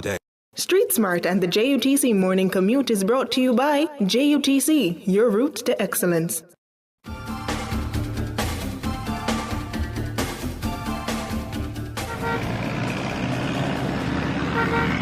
Time now for Street Smarts 2 with the man who says he was born at Jubilee, Ludlow McLean. Morning, Ludlow. Morning again, George. Morning. You know that it's not so easy out here. Bumper to bumper traffic the motors that we're experiencing. I did mention a few areas already. Boulevard, Malines, all of these areas. Boulevard, Malines Boulevard, and especially Malines heading towards Alpha Tree, and this is all the way into Alpha Tree. South Oden Avenue, bumper to bumper coming down Huntington Spring Road, Hadley Park Road. Once you get in that vicinity of the overpass, you leave Marcus Garvey and you take that overpass, taking on to Hadley Park Road. It's going to be bumper to bumper traffic just in the vicinity of before you get to Hadley and Walton intersection. That traffic is going to take you all the way up into Alpha Tree Square. And remember now, Walton Park Road still not in a good condition, especially once you cross over Hadley and Walton to get towards Spanish Town. It's really in a bad state, as among other roads. Yes, we know that the roads are being looked after now, but just to advise you. And let's hope they'll work on that one during peak hours, because that side of Walton Park Road, there's a lot of traffic, and worst of all in the evenings. But other areas that has traffic is going towards Half a Tree into Half a Tree Road, across Waterloo, and with the road running parallel, which is Kingsway. All these areas have a lot of traffic. And the eastern side, it wasn't too bad, but Harborview, once you leave 8 miles, coming towards 7 miles, towards the roundabout, you're going to have bumper-to-bumper traffic. So it's going to be challenging as the morning progresses, and even after this report, many other areas, for example, Sliping Road, around Hero Circle, and all that area around Sliping Road, going all the way down towards downtown, will have traffic. So just be reminded, it's already in the peak hour. George, the -2 and the -4, so how do you think we're going to get it it's going to affect us later on because I hear some areas are very cold. Yeah, man, we're gonna get the blast for sure, Ludlow, for sure. You know if you ask that, for sure. Something unusual going on there. Yeah, I hear it is even much colder than Canada. yeah, man. New York. And DC, yeah, man. It's terrible, man. Yes, you know. My virgin tell me say not even him dog never want to walk this morning. So you're gonna see a few people wearing windbreakers and coat, and can imagine Mandeville and Newcastle. Yeah. Oh my goodness. Yeah, you not even have to go so far, you Ludlow. You go up Red Hills, you go up Smokyville, right, brutal. Smokyville. Oh yeah. Yes, right. Yes. Yeah, man. Yeah. All right. All right, sir. Thank you, Ludlow McLean. There with us too. Up next, front page. Street Smart and the JUTC Morning Commute was brought to you by JUTC, your route to excellence.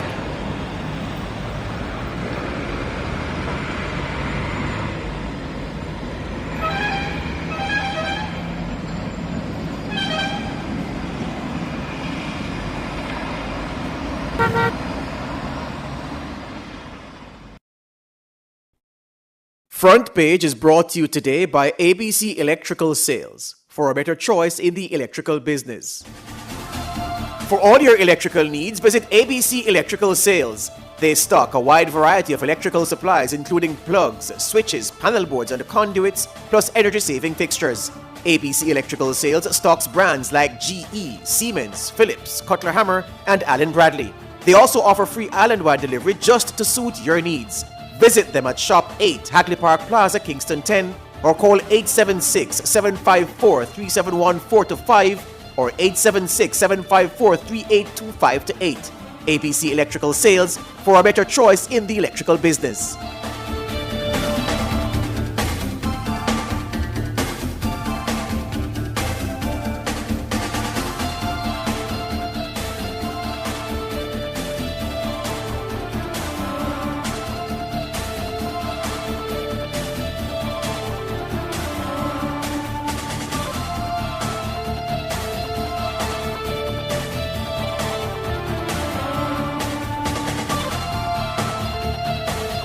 Welcome back to Nationwide this morning. You're now tuned into our discussion segment, the front page. On the front page this morning, we're focusing on strategies to improve math. No less than 50%. That's the pass rate the Ministry of Education is targeting for the next cohort of students writing the mathematics papers in the upcoming Caribbean Secondary Education Certificate or CSEC exams.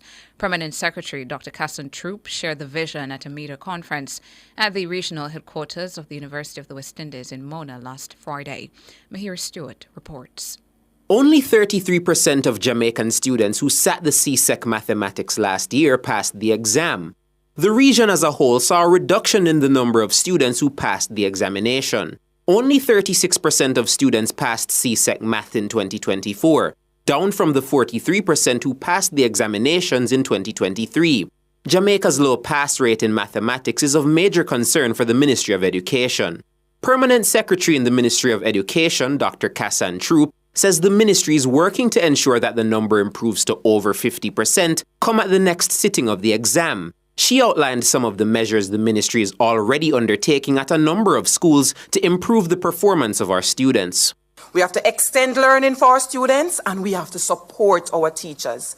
We also have to improve accountability. Chairman alluded to that. It's very weak in the ministry, and I'm saying it publicly, very weak in the central ministry, very weak in our schools. We have work to do, right? And of course, we have to now track performance and celebrate the gains. Those are the elements in the tactical approach, and we are in the field. 56 high schools are being focused on at the high school level. 189 primary schools are being focused on. We must move the 40% achievement in math to no less than 50%. And I'm making it public because it must be done. Dr. Troop says the extension of class time weekly for mathematics and English is a key part of the ministry's efforts to see an uptick in grades. What we know work is extended learning hours. The more you do something, the better you do at it. And so what we have done this year is to zone in on those 56 schools. We have reworked their timetable, and so we have increased the time for math and English to no less than 5 hours per week, which means that the children should be doing math and English every single day for an hour at least. And that's something that we have seen over time that has worked. And that is more than what the curriculum or the syllabus would ask us to do. Again, because we are making up. We have also got to empower our teachers. We do have teachers who will need some more help. We're all out there, and you heard the chairman, we are to get up from the CEO's office and get into the schools. Let them see us. Dr. Troop also highlighted technological advances being implemented in certain aspects of teaching in order to get the ministry's desired outcome. People have to be at work. People have to be in the classroom. And part of doing that is to remove the administrative time. Sometimes the teachers spend a lot of time trying to settle the class, mark the register, mark 2 questions. We are removing that in very short order. We are there now in those 56 schools. The teachers now can have the students do a math question on their desk with their book, snap a picture, upload it to our AI, and it marks it immediately. So there's a feature in the device called Eagle Eyes. So we can see what's happening live after a class on a day, how those students did on those topics. And then we can deploy our specialists into those institutions to do some hand-holding. Mahiri Stewart for Nationwide News. Joining us for a discussion on this matter now, Chairman of the Education Transformation Oversight Committee, ETOC, Dr. Adrian Stokes, and the Permanent Secretary in the Ministry of Education, Dr. Casson Troop. Good morning to you. Good morning, Tana. Good morning, George, and good morning to your listeners. Morning. Dr. Troop, let's begin with you. When the conversations were being had about the target of where you want to go in terms of math passes for CSEC this year, 50. Why 50 and not 60 or 70? Tana, what we did, we had to look at our trajectory, what we have accomplished previously. And prior to the pandemic, we actually attained a score of 54%. And as you know now, we only have a 40% success rate. So when we looked at that, we challenged ourselves to go back to the pre-pandemic targets or trajectory that we were on. And so the highest we have been since the overall improvement in math that started several years ago is 54. And we really want to get back on that track. So we have set ourselves a 10% target over what we have now achieved. A big margin, but we are challenging ourselves to get back to the pre-pandemic stage. Right, and you have until, June or July to ensure that your students who will be sitting math are ready to see if Jamaica can get to that 50% mark. What's the formula that has been identified by the Ministry of Education that will help what we're to doing, achieve this target? As you have shared there in the clip, is the tactical approach, which basically means doing more, getting more time into the curriculum, the execution of the curriculum, getting the students to practice, right, and developing our teachers so they can better support our students. So we have to do some hand-holding. We really have a challenge on our team with the qualifications and the strength of some of our teachers currently in the system in these 56 schools that we are working with. And we definitely have to work with them consistently to get them strong enough to deliver the content. There's an overall fear of mathematics in our country. Our primary school teachers who are the generalists and they prepare the foundation work, they too are expressing a sense of fear in their own appreciation of the subject and delivery of the subject. And so the foundation is weak for most of our students, and that is something that we have to fix going forward. I want to talk some more about that as well as bring in Dr. Stokes after the break.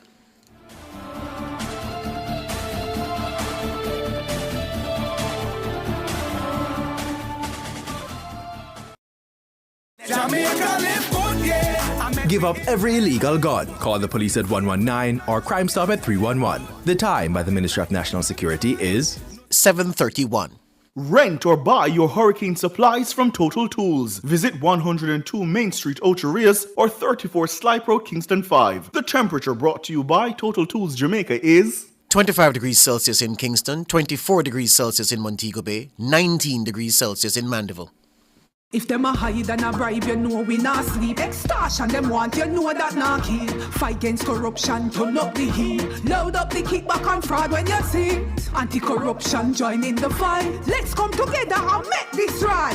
When you see wrong, you feel open your mouth. Now there's a new avenue for speak out. We need a reduction. Make we fight against corruption. The Integrity Commission is working towards Jamaica where there's integrity, accountability, and transparency in public service, where acts of corruption by persons in public office will be investigated and dealt with transparency and accountability. Stand with us in the fight against corruption. Call the Integrity Commission Anti-Corruption Hotline 876-926-0001. Make we fight against corruption. Enough power tool big to small. Chakama figure dig the wall. Our total tools. Beat waka figure trim the lawn. We have everything a job demand. Total tools. We rent them, sell them and fix them. Also give Total Tools a call. When I say home improvement, landscape construction, a Total Tools are your option. Home improvement, landscape construction, Total Tools are your option. Total Tools located at 102 Main Street, Ocho Rios, 34 Sly Road, Kingston. And lot C6 Jacksaw, Sentence Bay. Call us today. Get ready for a day of inspiration and innovation at UCC BDCI's Conversations for Greatness. Join us on January 23 at 10 a.m. at UCC, 17 Worthington Avenue in Kingston for an exciting and informative day of activities. Connect with industry leaders like Michael Andre Collins, join interactive workshops, and witness a live pitch competition that could transform business ideas into reality. Don't wait. Visit www.bdci.co to register now. Conversations for Greatness, where great minds meet and future leaders are made.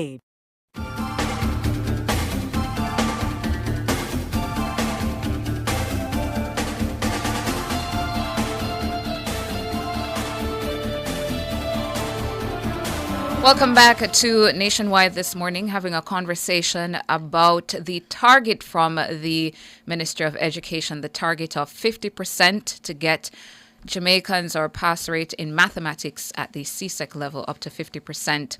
The next time our students go to sit the exams. We're having a conversation about that with the Permanent Secretary in the Education Ministry, Dr. Casson Troop. And we're due to get in on the conversation as well, Chairman of ETALK, Dr. Adrian Stokes. Just before we bring you in, though, Dr. Stokes, Dr. Troop, we left the conversation with you talking about those 56 high schools and the over 100 primary schools who need that holding of hand, you described it as. Apart from the teachers' fear of math at the primary level, I'm not sure if this is the same thing at the high school level, what else has been identified among those schools why you believe they need that extra hand-holding in terms of mathematics? Well, these schools, Tana, have been assessed by our quality assurance body, the National Education Inspectorate, and these schools have been found to be unsatisfactory or less. So majority of the schools should be satisfactory, good, or excellent, but these schools are underperforming in the 8 criteria used to assess the schools by our quality assurance body. So that was first and foremost the reason why these schools were selected. It means, therefore, that they need support in leadership. Everything rises and falls on leadership. And so we have to build the capacity of our leaders. It is not a lack of training theoretically in administration or so forth. But what is lacking is the innovation to deal with students who are not coming to you from an ideal setting or ideally ready for their learning journey at the secondary level. So the students are coming in with some deficits. As a principal of a school of that nature, you have to do things differently. And this is part of what we are working with them to look at. How do you customize your learning program, irrespective of the fact that there is a syllabus or a curriculum? These are the students before you. They may be able to read at their grade level. They may not be able to come with the nutritional level of support that they need because of the family support that they have. They are coming from volatile areas, so they are coming to you with some deficits. How do we do the needs analysis? Move away from what ought to be and what you have, and then we organize your learning program accordingly. That takes some innovation, Tana, and that is what we are doing with these principals now. So, Dr. Stokes, here's the thing now. Many people within the system who are trying to, or who are tasked with executing the plans that Dr. Troop is speaking about to provide the results that the system is aspiring for, will say, we don't have enough resources to do it, and we can't achieve what has been set out in front of us with the resources that we have.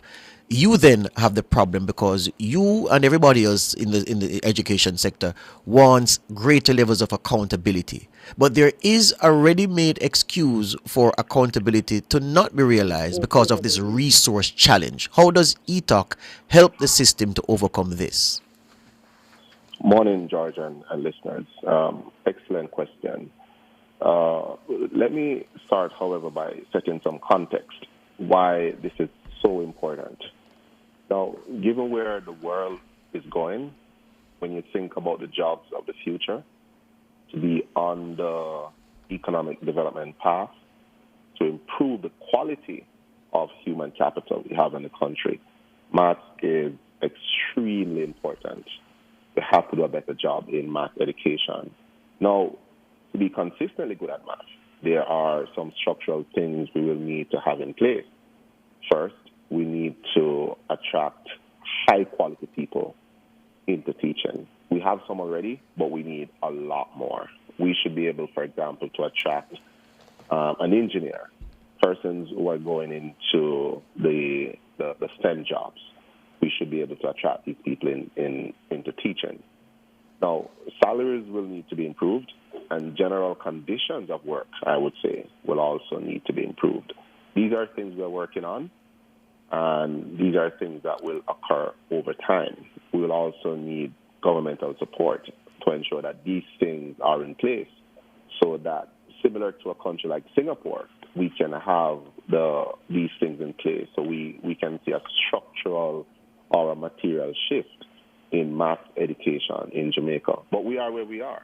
We have to lay the tracks and drive the train at the same time. As I indicated, the status quo isn't enough. Now, resources will always be a challenge. My view on it, and I have been going to the schools, speaking to principals, understanding what's happening on the ground. And while resources are needed, badly needed in some instances, the fact of the matter, from my perspective, is that we can do a better job even with the current allocation of resources. There's no doubt about it. There is room for improvement, and there is no excuse for some of what we are seeing coming out of our education system. We just have to do a better job. Accountability is a massive issue, straight across the board.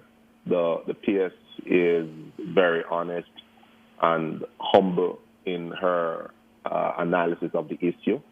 She's not trying to put the issue straight at the schools, but recognizing that even at Central Ministry, we have issues as it relates to accountability right across the board. What we have seen, George, what is very, very clear, that leadership matters. Wherever we have great boards with great chairs, excellent principals, we see a positive correlation with school performance. And that is telling me that we can do better by maximizing on what currently obtained. But that's not to say that we are not going to, or to phrase it differently, we don't need a national policy as it relates to education, where that is placed at the center of our economic development discussion, and where teachers are placed at the pinnacle of the professional ladder. Yes. Similar to what obtained in Singapore. If we don't do that, then we're not going to see the marked shift in educational outcomes that we need in this country. Yes, hear you on that. P.S., here's the thing. I've never seen a situation where a very important, so let's call it core, like math, where the desired output levels or improvement, if there's a deficit, happens without concomitant improvements in other subject areas. In other words, it's a companion improvement that you want to see across area, because math won't improve alone and people are failing in English and other things. Is the plan that the ministry is implementing intelligent to this, and are the things in place to have the companion improvement so that other things improve, which gives the students the confidence to take on math and bring about the desired levels of improvement in the outcomes? Certainly, George. So in fact, even though we are talking about math, the tactical approach actually focuses on language arts at the primary level, and numeracy, and mathematics and English language at the secondary level. So we're actually focusing on these two core subjects, and we have found that if the students do well in these, they will do well in the others. So you are absolutely correct. So we are not leaving them behind. In fact, we are just making sure that they maximize in these areas, build the academic skills. When we looked at the results for English language and mathematics, the same areas in the profile were problematic. For example, the expression in the English language was an issue in the CXC profile analysis. And it is the reasoning and understanding that came across in the mathematics. And all those topics that we looked at, the same principle, the same skill set is lacking. And that is why we are saying if we fix these areas in the language arts or English language and mathematics, then you will have that similar effect in the other subject areas, because they will bring across the skills that you will need to maximize in the other subject areas. We are seeing where they are not doing too badly, especially in the STEM subjects, the science subjects, for those who are strong in those analytic skills. And so we have to build the foundation in these two core areas, and certainly, George, you will see that ripple effect in the other areas. Yeah. The other thing is the other thing is this. When you look at the programs that we are implementing, both Dr. Stokes and Dr. Troop now, is this issue for me.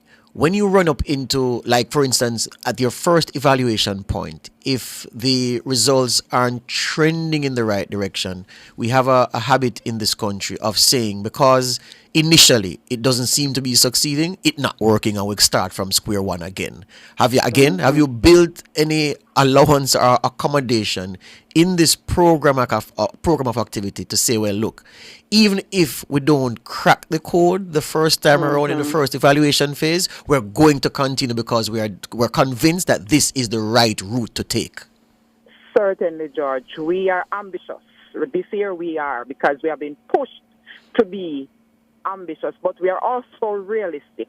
We may not get all we need right now, but we are certain that these strategies will redound to success, even in the immediate future, if not this year, because that's what has proven to work in our traditional high schools. And when we do the research in international spaces, this is what has worked. Teacher development. The system cannot exceed the quality of its teachers. So you have to invest in your teachers consistently, continuously, right? You will need time to master. You will need time to practice. And in Jamaica, we do extra lessons every single day. That is so because we know the value of extended work. So that, again, has proven itself. However, if it doesn't materialize in the way we want this year, George and team, we will continue on this trajectory because these strategies have proven to work. Right. I just want to add as well that, again, there are structural parameters that are being impacted, and these will impact math education going forward. Right. I talked earlier about the quality of the teachers, to crowd in more of these persons to improve training and so on and so forth. What we are talking about is that the current passes are just too low. It's just not tolerable. And therefore, what can we do now? And that's why the PS uses the term tactical as opposed to structural. What are some of the things that you can do now to improve math performance? Can we get more out of the current situation? And the answer is yes. And how are we going to get more? extended learning hours, having students interact with the subject area for at least 5 hours per week, providing more support through digital or otherwise to teachers, co-opt teaching resources from other schools that are doing well to have those schools support struggling schools, and so on and so forth, right? So the long term, or I should say for the long term, there are structural things being done to ensure that we can have excellence in mathematics. Thank you both this morning. You know, I'm when I go down the islands for work related things, my colleagues always card me in a pace and Dr. Stokes Jamaica and a good palm maths, you know. I want very soon from now to be able to go down there and say, well, we're gonna laugh off of me now. You understand? We need the results to be better because what we have in front of us, abysmal, not reflective of the country that Jamaica is. Mm-hmm. Not at all. We agree. Absolutely, Judge. Absolutely. All right. Thank you this morning. All the best. All the best. Cheers. ETOC Chairman Dr. Adrian Stokes and the Permanent Secretary in the Ministry of Education, Dr. Cassandra Turner, who have to be the maths thing. Boy, man, but it. I get what they're trying to do now with the current cohort, but at the foundation of it, if extra effort is not made to fix reading and writing and doing math from the early childhood level, 5 years from now, 10 years from now, George, we're still going to come here talking about Jamaica's math problems. Yeah, Dr. Troop spoke about the generalists at the primary and earlier level, where a lot of resources need to be directed and for them to be given the tools to do better. Key statement. Yeah.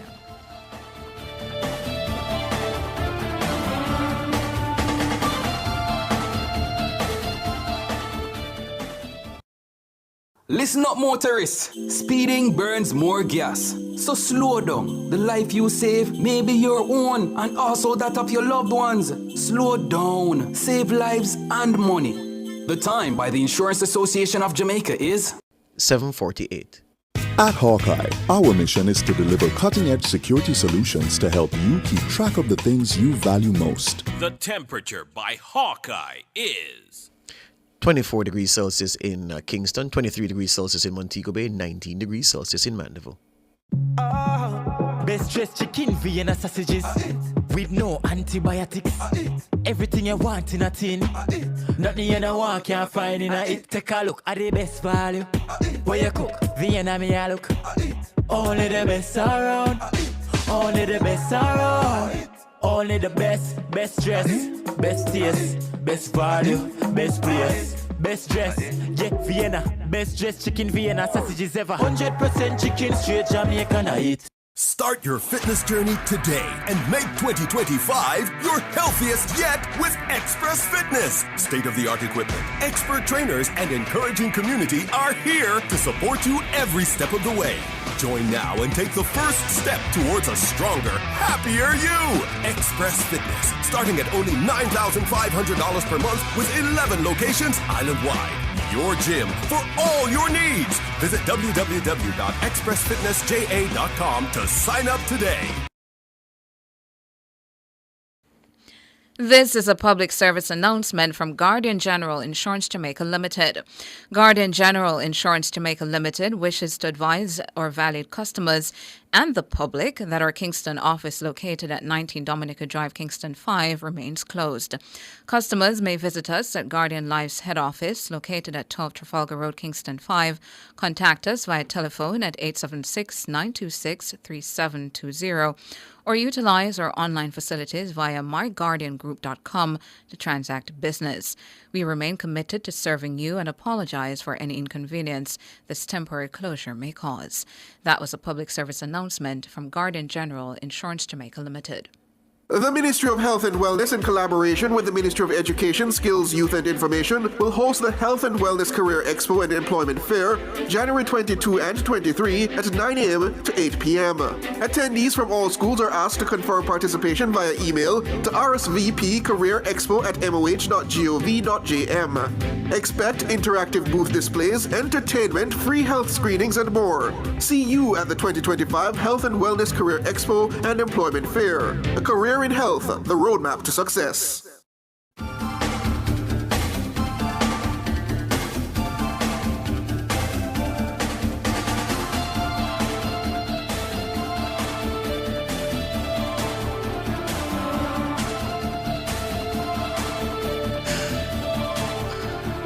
Welcome back to Nationwide this morning. You know, the immortal, well, they're immortal because, well, as long as I live, I think they'll live in my head forever.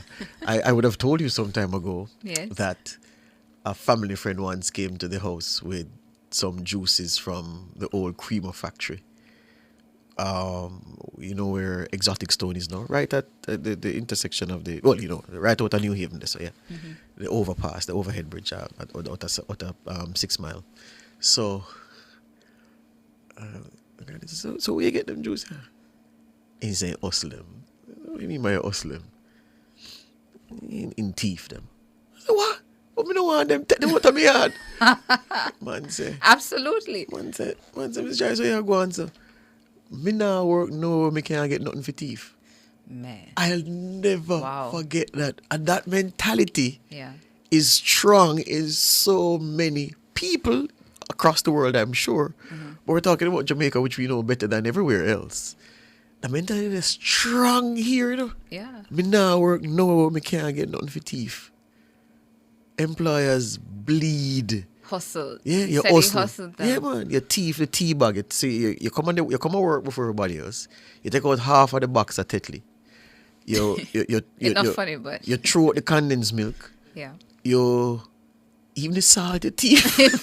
Salt. Even the salt. Even the salt, you thief the sugar.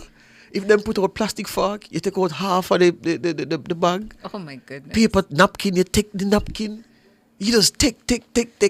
Are you feeling entitled? Yeah. It's probably a case, George, where, you know, people, the hustlers doing their list of things, and they say, okay, then I don't need to put toilet paper on the list. No.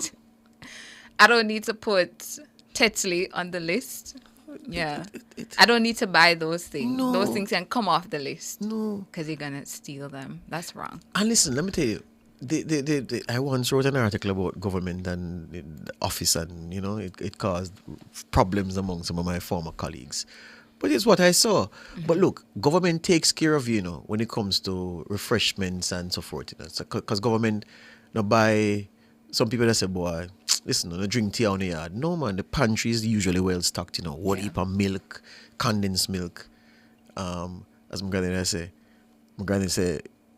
them not buy Nestles, you know. Not buy Nestles, because Nestles dear. Yeah. You buy Betty. So enough Betty in the cupboard, and you get your Mountain Peak and so forth, and your Milo. Milo, you know, Milo not cheap, you know, because Milo a top of the line thing. Mountain Peak a top of the line thing. And the people them drink it like a water them a drink. You not buy the Mountain Peak at your yard, you know. You not buy Milo at your yard. You not buy Nestles at your yard, you not buy Betty at your yard. But you come to your office and you drink it like it a go out of style. So sometimes, and I'm not calling names. 3 times a day. Tea time 3 times. I like that. Tea time 3 times. Tana, sometimes I pass all the station, you know, and I see some people, quote unquote, making coffee or tea. So I had cause to say to one of my colleagues the other day, say, well, Andy, away I drink coffee flavored milk. How much coffee flavored milk you drink? You just have to turn out the milk in and something. So but you don't, so I don't know. Offices, right? I'm sure it happens around the world, but here, the office supplies costs are high because there were employees of no conscience. But no, you did think some miserable day when I came to the production meeting and spoke about the paper towel. No. You didn't think I'm miserable? No. Listen, listeners, I have a pet peeve. I hate when I'm in the restroom And somebody comes, a man come in and him wash him hand. And he washes his hands, turns off the tap. Then him go at the paper towel dispenser. And him goes so, when you look, it's a sheet. It's long like a bed sheet. You talk about fitted cover and top cover and pillowcase, everything. And then tear it off and wipe him on and throw it in the garbage. I said, brother, you never need so much. Yeah. You just drying your hands, you know. Yeah. You don't need, but guess what? You're not a bite. So you're not business. Absolutely. And these costs are extra. I tell my team here, and the listeners, that look, if you don't see the stationery, the office supplies, Lisa, invoice, I'm one time when it hurt, you know. Ask Simone, who's in charge of those things. Mm-hmm. So it's just about the judicious use of resources so that other resources can be put elsewhere. Drink tea with conscience, man. Yeah? Drink tea with conscience, please. Yes. Use the paper towel with conscience. One sheet. Oh, sir, will suffice. I don't know. And the thing is this: you don't use your personal stuff like that. But you just believe, say, boy, a company, and the company after. And if it's short, you quarrel. Oh, how come not this, not there? How come we can't get the milk for drink? This, that. What you mean? Yeah. But if you use it so hard and you think you are entitled to drinking more condensed milk than any member staff, I don't know why. I don't know why. Mario Hall says George is a habit. Yeah. You know? You just go, you know, you just reel it off. It doesn't come to your mind that, oh, that's excessive. Listen. Yeah, because it's a habit. And then no, the other thing now is for the security guard them. As we get up to 8 o'clock. The security guard them will work in places where the people at the place are very accommodating and allow you to go to a certain extent that, you know, guards aren't entitled to go. But of course, you're a human being and people want to make you feel comfortable. So you're at your station and you retreat inside to take some AC when nobody now deny you that on a weekend because you're a human being, you deserve to be comfortable. But you're in the AC and you leave the AC and you go back at your station for 3-4 hours and you left the AC on. Wow. So when me come now, it must get dark. It must get dark in the town. I said, but you don't pay light bill. If you're in the space for hours, not a problem because you're there. Mm-hmm. But you leave it on. And you're down AC, I don't know. And if you didn't have AC, you wouldn't use it like that. Yeah. Yeah, so. It's just a matter of people need to re-engineer their practices. Bad habits, and it's good if nobody not talk. It's good to talk to them because if nobody talks to them, they keep doing it. But a lot of people out there need to re-engineer their practices and be more disciplined in how they do things. Yeah, you're coming out of a room, switch off the light, turn off the AC. You will never buy a sachet of Milo at a supermarket for yourself because you say it's too dear. But you come at the office and you take a big old ladle, not spoon, you know. You take a ladle, shove it in the tin. I empty it out in your cup every day. And it not bother your conscience. Yeah, hear me. We could take across Jamaica and talk like that, man.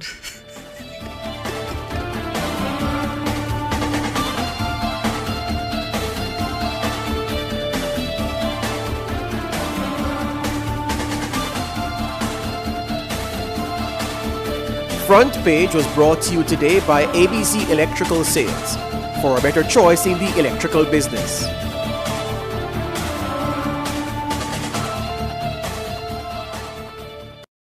JCAP, respect the music, respect the creators, play by the rules. The time by JCAP is 8 o'clock. Success, powered by learning. The Temperature, brought to you by Sandals Corporate University. Come grow with us is 24 degrees Celsius in Kingston, 24 degrees Celsius in Montego Bay, 19 degrees Celsius in Mandeville. From the mountainside to seaside, countryside to townside, inside and outside, it's across Jamaica this morning.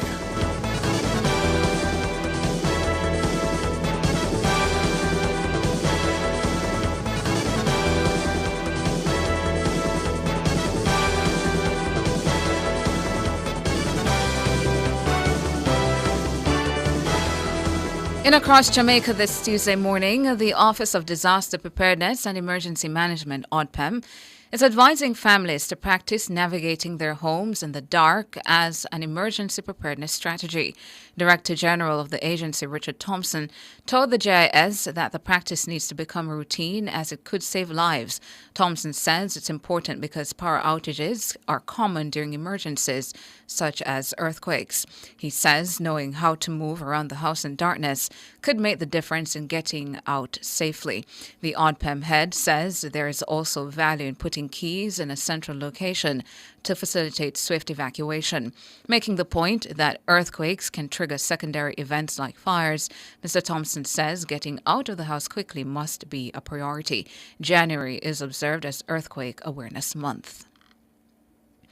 Montego Bay-based trio of schools, Mount Alvernia High, Chetwood Memorial Primary, and Mount Alvernia Preparatory, are celebrating 100 years of operation this year. The celebrations will feature a Mass of Thanksgiving at the Roman Catholic Blessed Sacrament Cathedral on Sunday. The Mass will be followed by a fundraising brunch on the high school grounds. Organizers say the centennial celebrations will continue with a series of activities to be hosted by the three schools throughout the year. Mount Alvernia High and prep schools were founded by the Sisters of Allegheny in 1925. That's the Franciscan Sisters of Allegheny in 1925. They worked with Father Chetwood to establish Chetwood Memorial Primary that same year. Salt Spring Primary and Infant School and Hartfield Basic School in St. James are now equipped with water harvesting systems. The systems featured a 1,000-gallon water tank at the primary school and two 800-gallon tanks at the basic school. Principal of Salt Spring Primary, Norma Brightson, says the tanks will alleviate the water supply challenges the institution has been experiencing. The systems are donated by the Salt Spring arm of the Bloomberg Youth Climate Action Fund program group. The program provides grants ranging from $150,000 to $750,000 to groups of young people aged 15 to 25 to undertake climate-related projects. Projects are funded by Bloomberg Philanthropies in collaboration with United Cities local governments and the Bloomberg Center for Public Innovation and Johns Hopkins University in the United States. In St. James, the program is spearheaded by the Municipal Corporation, which received a grant of $7.5 million under Phase 1 of the initiative. And that's it for Across Jamaica for this Tuesday morning.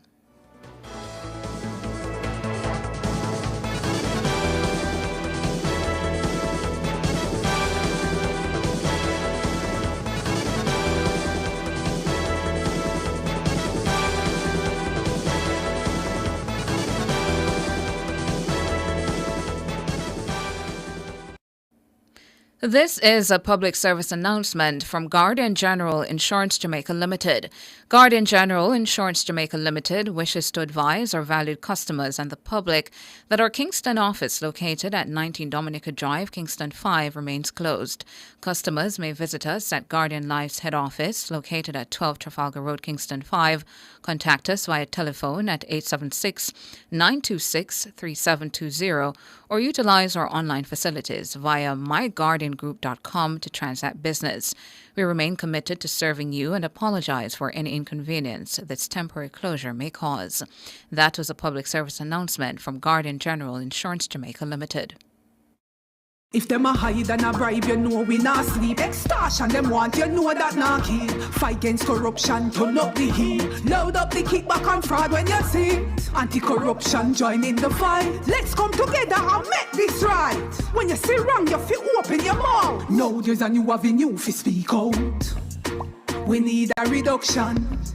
Make we fight against corruption. The Integrity Commission is working towards Jamaica, where there's integrity, accountability, and transparency in public service, where acts of corruption by persons in public office will be investigated and dealt with transparency and accountability. Stand with us in the fight against corruption. Call the Integrity Commission Anti-Corruption Hotline 876-926-0001. Make we fight against corruption. Dear Keisha, look how much time me carry go Krispy Kreme this year. And at this you really give me for Christmas?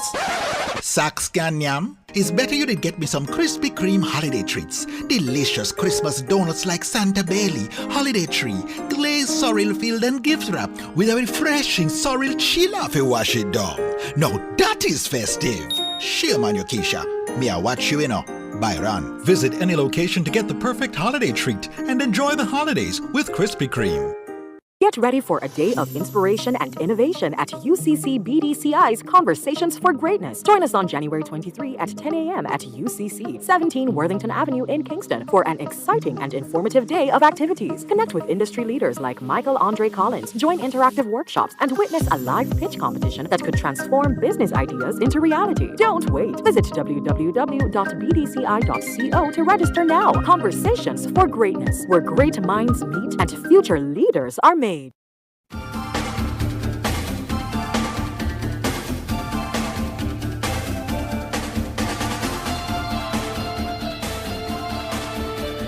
All right. So here's this, just a couple of housekeeping matters. Wayne Hales, saw you yesterday morning, and you asked me to give Tawna a hail for you. I've given her the hail, sir. So Wayne, you say to hail Tawna. So Wayne Hales, I've hailed Tawna. Yeah? And hail to you, Wayne. Yeah. All right. So you see, because you're also unruly, we're gonna have to moderate this chat very stringently now. Now I can tell you that, boy, only things I'm not nothing for do. I have to go take charge of this, Lord of mercy.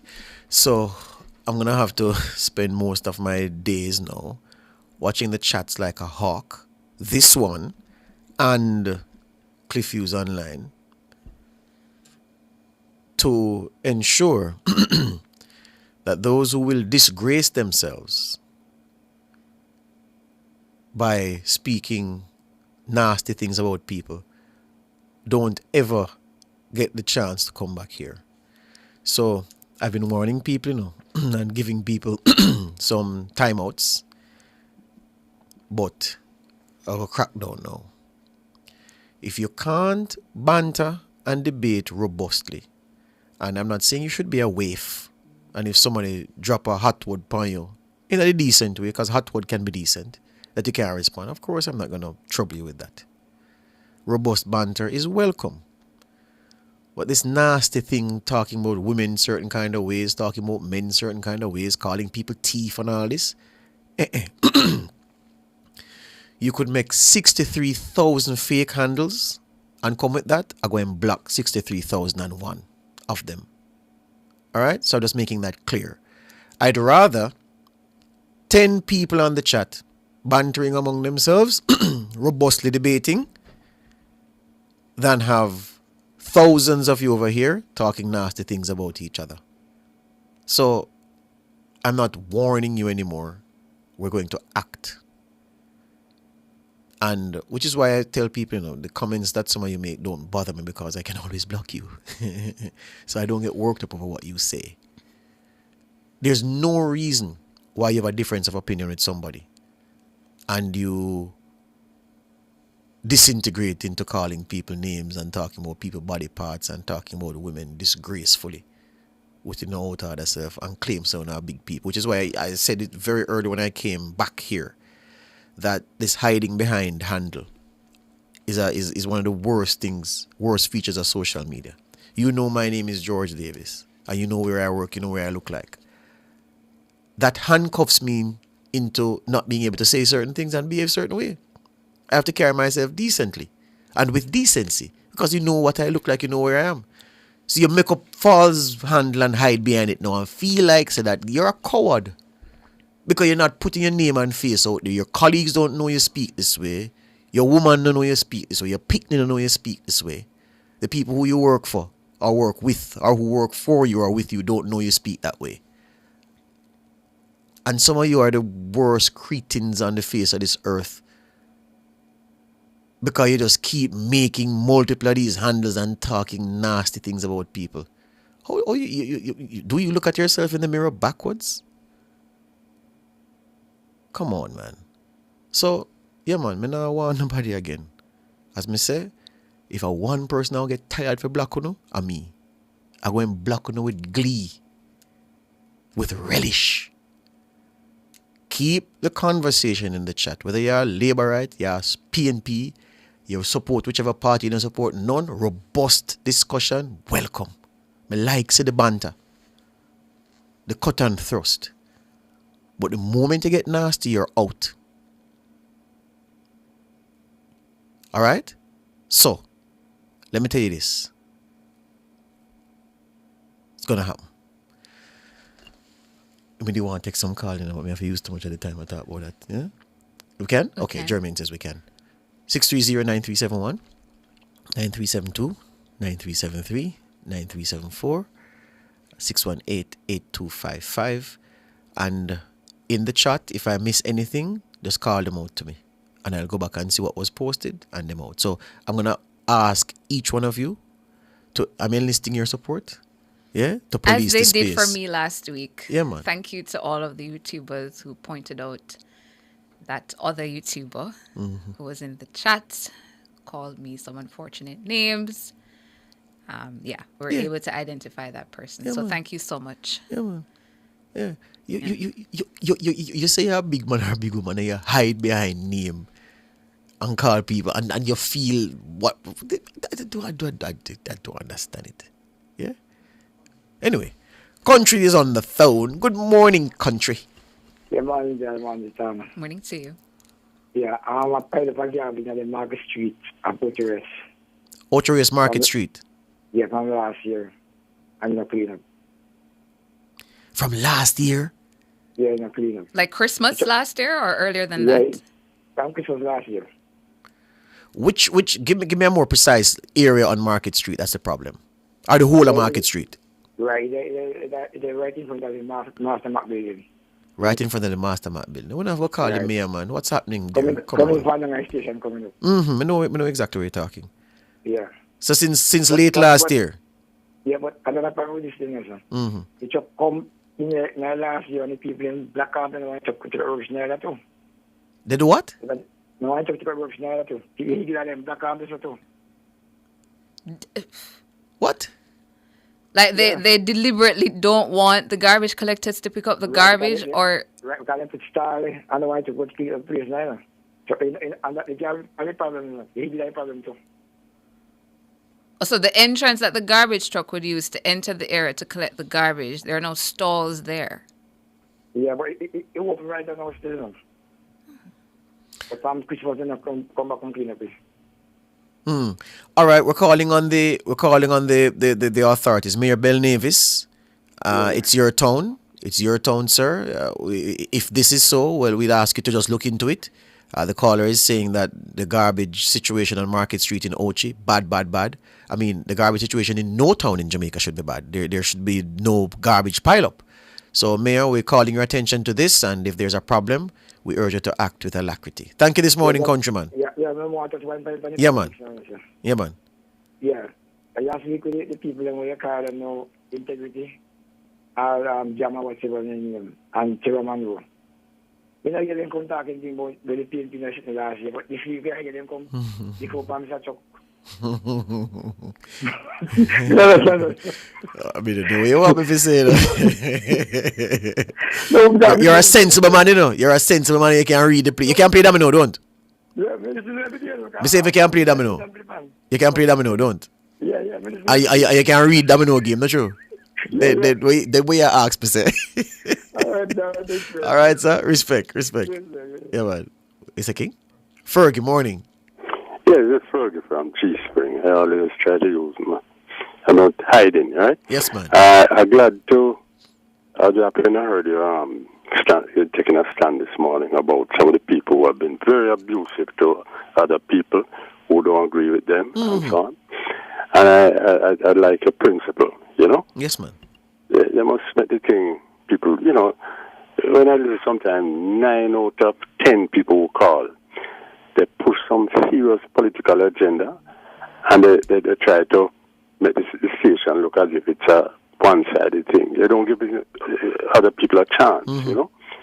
And they're very, you know, aggressive in what they're saying and all that. And I'm glad you took a principled position.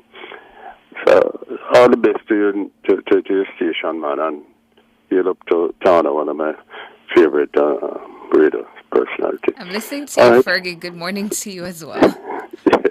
Okay, and all the best to you guys. Thank you. You too, Fergie. Bye. Fergie shy on him, no one talk to you directly. Rich morning. Brethren, good morning. Morning. I first met you from the new year. I remember. You know me. All right, go on. Most morning when the program is on, I leave out already in the party road. Anyway, brethren, 8 man, them one from your town, you know. I walk going down a whole over. Boy, I listen to you know. 8 wanted men for murder, all kind of crime. But listen to me. I'm going to Wallaba town Sunday morning early. Mm-hmm. And me then shot a youth at Golden Plaza. Mm-hmm. I know very well not because they didn't have a pin code myself all the way there. Mm-hmm. And the boy then come and shot him and one shot night and gone, and it's like people were planning and police then couldn't hold the boy them, you know. Mm-hmm. Mr. George, Mr. You know about it? No come on the news. No, I didn't. That story, I need to check Old Harbor News, that very good website. I need to check them if they reported it. I'll go and check it when I finish. Right in front of the clock. Right in front of the clock that you would sit down there, selling in things and hang up the things them there. Mm-hmm. And the boy then come, a boy come shot the youth in the head, one shot and gone, you know. I mean, yes, the police then couldn't really get a trail of the boy then because the body went down, you know. Yeah. Maybe you have to wonder what really are going. So a gang business down at Old Harbor Bay, Old Harbor Richie, based on what you're hearing? But may I tell you something now? Me not hear about most gang in Old Harbor, you know. You have some youth like from Africa, you know, so then you the heaver and they go. But in terms of gangs, no. Me always hear about Old Harbor Bay. Mm-hmm. Because yeah, well, Old Harbor Bay always tough from long time, for obvious reasons. Yes, but yeah. Yes, man. But me never about no gang. But the boy them don't not ramp. You know, say, I think on Monday, this one of my cousins from Canals. Mm-hmm. And then tell me, say, you know, say they shot one of my son, somewhere up, no place, somewhere up here. Mm-hmm. So I said to him, and the boy, the boy then just come and pass his girlfriend and go and shot him. I said to him, I behave himself. Him say, boy, not behave himself, you know, I will talk to him, you know. The boy not behave himself. So, you know, that's some up. So then kill him. Mm-hmm. I now remember, one of the YouTubers has said to me that is the pastor. You know, I read this story this morning after 4. I read it this morning. I read the account of his wife. Old Harbor Glades, she lives.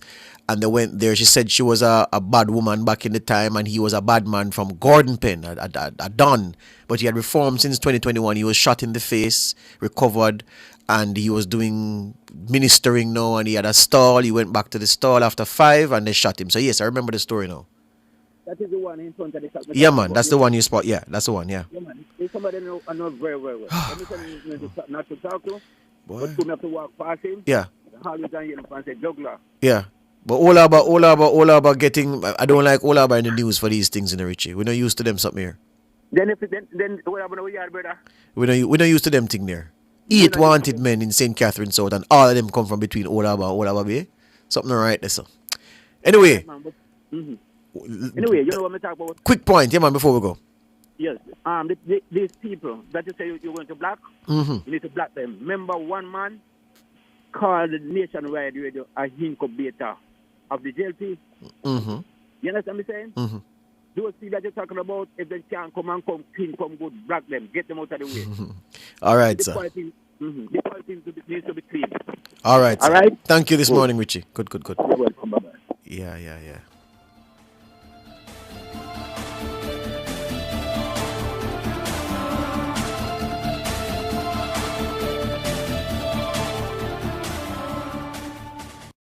Apply for your NHD refunds at nhd.gov.jm or via the NHD app. Do not click on any links offering to help you. The time by the NHD is 8:19. Fontana Pharmacy has a wide variety of items from pharmaceuticals, household, cosmetics, toys, and more. The temperature by Fontana Pharmacy, it's all good inside, is 28 degrees Celsius in Kingston, 24 degrees Celsius in Montego Bay, 20 degrees Celsius in Mandeville. Data protection brought to you by Design Privacy. We help you comply and build trust.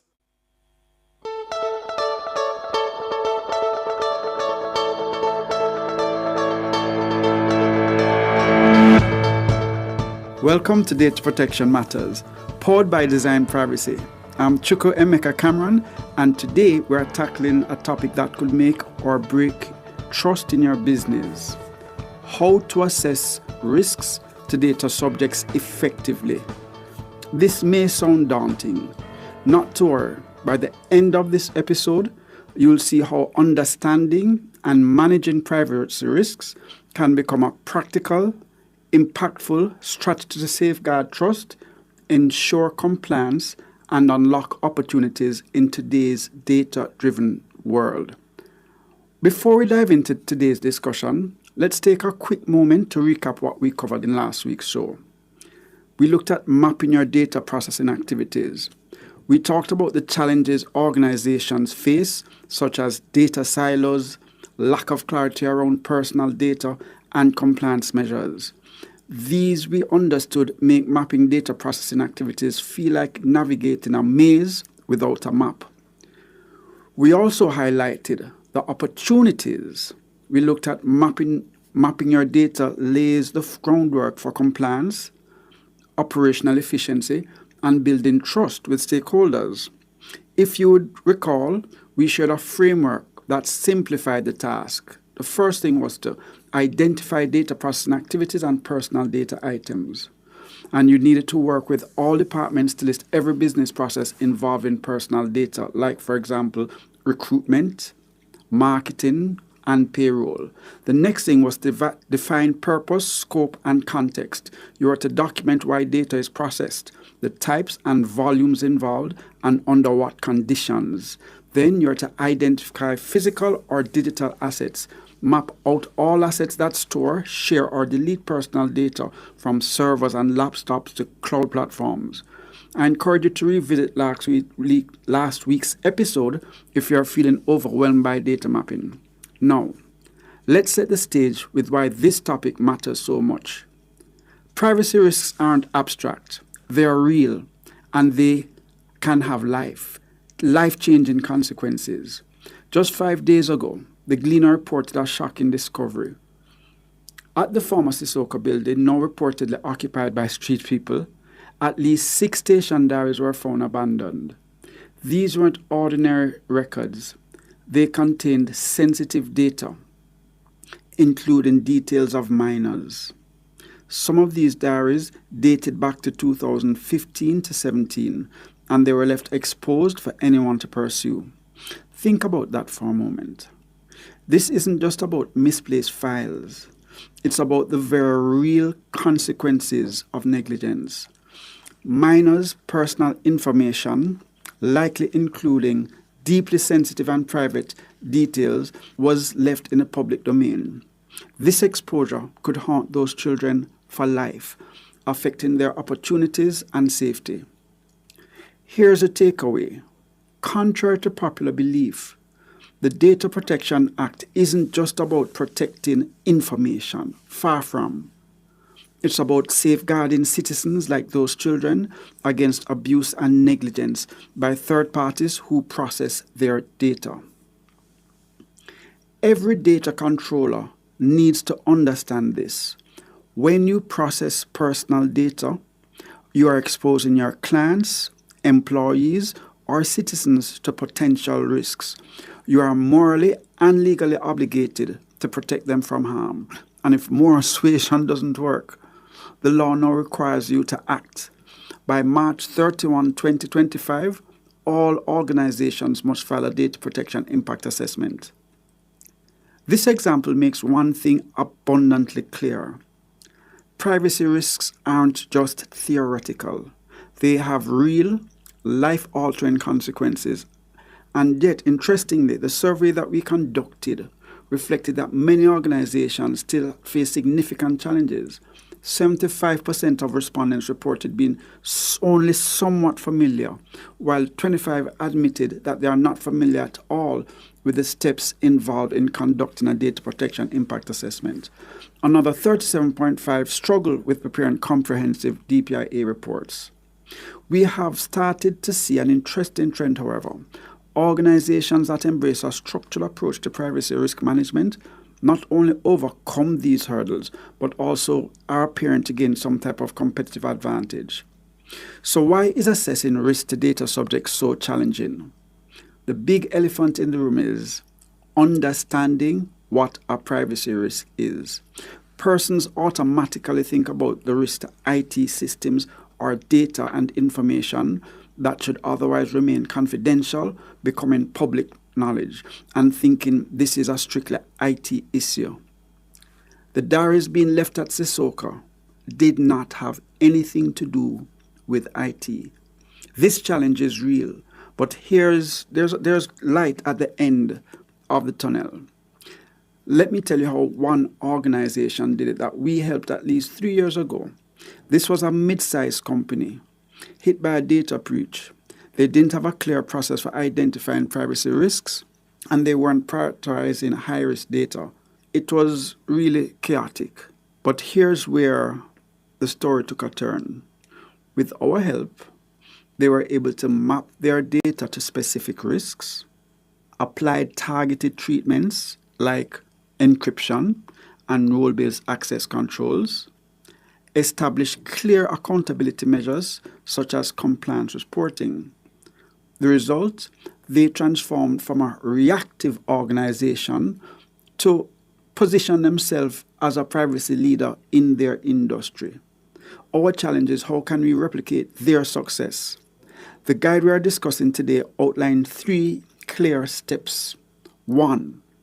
Identify privacy risks. Start by building your data inventory.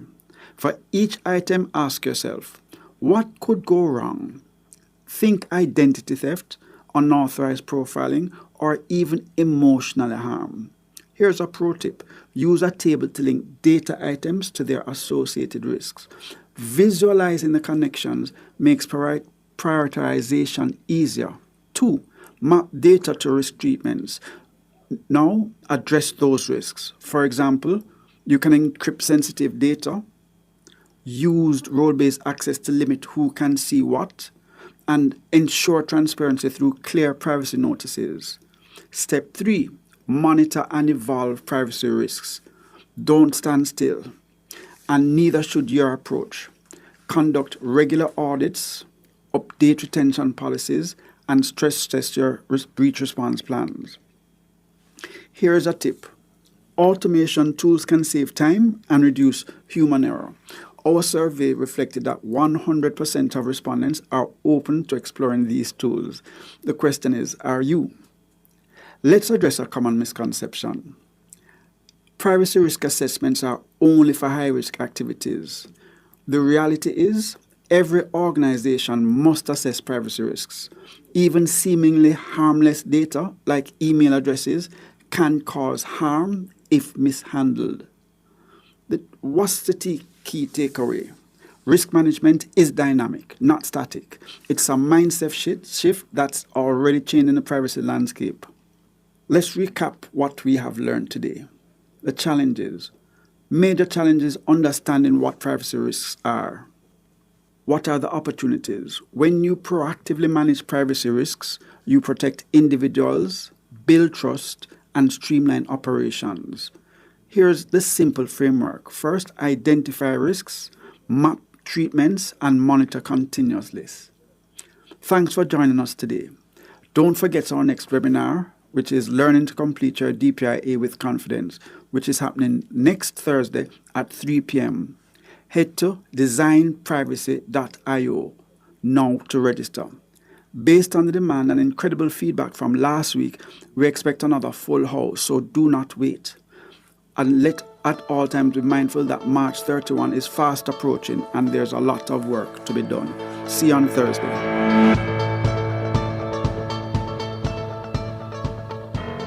Data Protection Matters was brought to you by Design Privacy. We help you comply and build trust. You're listening to Nationwide 90 FM. The time is 8:29. Skillset Talent Solutions offers marketing, accounting, business registration, logo creation, tax filing, background checks, and recruiting services. Call them at 876-599-3212. The temperature by Skillset Talent Solutions is 28 degrees Celsius in capital city Kingston, 26 southwest in Montego Bay, and 20 degrees Celsius in Mandeville. Upgrade your home or business with Cameron Industries and Joinery Limited. Explore a range of termite-resistant plywood, quartz, solid surface, and granite. Experience timeless elegance with our cedar doors, crafted from premium cedar stock, kiln-dried for durability and beauty. For quality and craftsmanship, visit Visit us at the Trade Center Kingston 10 or Hatfield Mandeville. Call 876-963-0628-30. Cameron Industries and Joinery Limited. Transform your space today. Registration is now open for Sagicor Sigma Run 2025. Register now and get ready to run, walk, and wheel for a cause. Our beneficiaries are Sir John Golding Rehabilitation Center, Father Holang and Friends Foundation, and the Kingston Public Hospital. Be a part of Sagicor Sigma Run 2025. Make sure you're there on February 16 for the Caribbean's biggest road race. Visit SagicorSigmaRun.com and register now. Sponsored by Walden, Pan Jam, National Baking Company, Reggae Marathon, Catherine's Peak, Malay Media, and Whistling Frog.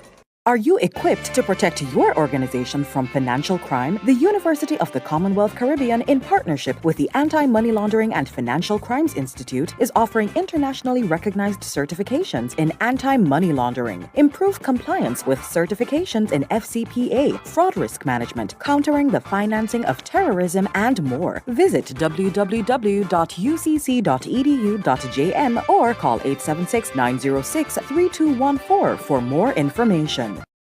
When last you get good bun, you don't know good bun until you have a mother's bakery bun. From you pull open the wrapper and it's soft so till. A so bun for nice. And from when you take the first bite, love it so till. A so bun for nice. Beg your piece. Get your own mother's bakery bun. I will buy one off you. Yes, but I will charge a convenience fee. I will take one. Me too. Mother's bakery buns. A so bun for nice. Try them today.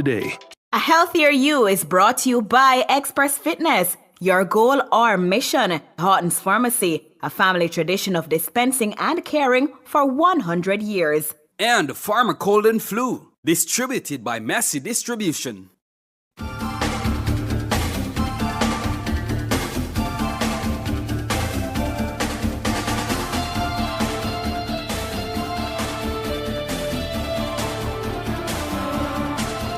Welcome back to Nationwide this morning. In A Healthier You Today, the Family Planning Association, in collaboration with the Council on Voluntary Social Services, is hosting a 6-month initiative to raise awareness about sexual and reproductive health issues among youth in St. Anne. The initiative will start with training social work students from nearby institutions, such as Brownstown Community College, in participatory research methods. These students will collaborate with adolescents and youth from local civil society groups to identify and analyze the challenges surrounding sexual and reproductive health. Set to officially commence in January, the program will target youth aged 16 to 24 in St. Anne. For more, we're being joined by the Chief Executive Officer of the Jamaica Family Planning Association, Dr. Pauline Russell Brown. Dr. Russell Brown, good morning to you. You too. Good to be here. Thank you. Thank you so much for joining us here on NTM in the Healthier Youth segment. So, Dr. Russell, if you could provide some more information about the program that's set to get underway this month. Yes, thank you very much. I think you captured the essence of it. We are concerned, the association is concerned about adolescent reproductive health and reproductive health needs of youth as well. Our St. Anne location, we have been based there for almost 60 years. 60? 60 years, yes. Mm-hmm. The association is an old association. In fact, it predated the Ministry of Health program. So we have been around for a long time. Mm-hmm. We have 2 locations, Kingston and St. Anne, but St. Anne is where the association actually started its work. And right now we're very concerned about where young people are and their needs in sexual and reproductive health and related areas. So we are trying to work with the young people themselves to see what those needs are, the priority needs, and to do some advocacy around those issues. So tell our listeners what exactly is set to happen to garner that new information that you need to better help those young people. All right. We are going to go to young people themselves using a very participatory research approach. We're working right now, we think we're working with 2 entities in St. Anne to look at what are the issues that are urgently needing addressing through advocacy. As you indicated in the opening, we are working with social work students. We're training them to use the participatory research approach to get the information that we need. And the reason we're using that approach rather than a survey is that we really want to engage with young people and to get them involved and to speak their mind, so to say. So is it that it will take the form of focus groups, or will the trained student social workers be speaking individually with those young people that they've identified? No, the approach will be what we call PAR, participatory research and action. And there are various methodologies. The focus group approach is one approach which can be quite limited. We'll use mapping, decision trees, approaches. There are various sub-methodologies that we can use in the PAR approach. So we are going to train the social work students to use those approaches to engage with the young people and get the information. The second phase is to actually do training with the young people in advocacy. So they themselves will be given some skills. It's a short project, we understand that, but they will be given some basic skills in advocacy. Face-to-face, one-on-one advocacy, but also advocacy using social media. Because we know how social media is very impactful now with young people especially. Right. So we will be doing that training with them and expecting to reach not just young people, but also the others in the environment that influence young people and their behaviors and their actions, and provide services for young people. So that's the basic project. It's a short project, we know 6 months, but the way it's designed, we should be able to continue beyond the life of the project. Right. And you say the project is limited to the young people in St. Anne? For the data collection and the advocacy training. But in fact, the dissemination is going to be broader than just the young people themselves. Okay. So once you've gathered all the information, is it that you then tailor different approaches to help the young people based on what the information that you're finding from the research? What happens with the data after you've collected it is basically what I'm asking. Okay. These data will be used to develop messages, programs, advocacy tools that can be used to influence adults and adolescents who influence young people themselves. So it's really an advocacy project. The research is just the first step in the process, because without the data, we could use existing data, but we want to use data that's current and coming from the young people in St. Anne. Okay? You're right. So, and we did mention to our listeners, Dr. Russell Brown, that this is a project that is backed by the EU. You're getting funding from the EU. And I wanted to ask as well if this is meant to be a one-off thing, or will this happen again this year or another year? Well, we are hoping that it's not a one-off thing, but I believe the grant through the CVSS, Council for Voluntary Social Services, it's a limited grant so that beneficiary grantees will only have support for 6 months. Beyond that, we are hopeful that we can approach CVSS again and through the EU to get some additional funding to continue the work. Otherwise, we will, on our own initiative, continue to seek support.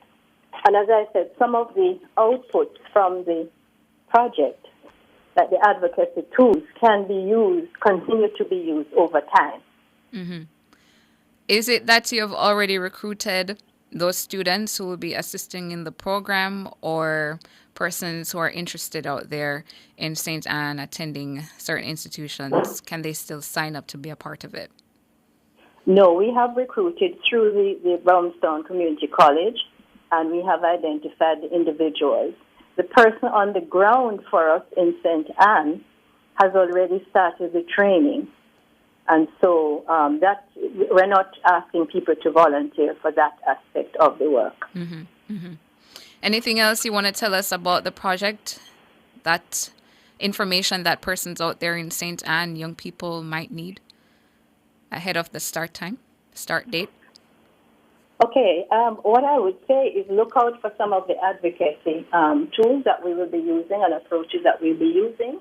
And when we make a call for involvement and engagement, young people, please respond positively because it's for the good of young people in St. Anne that we're doing this project.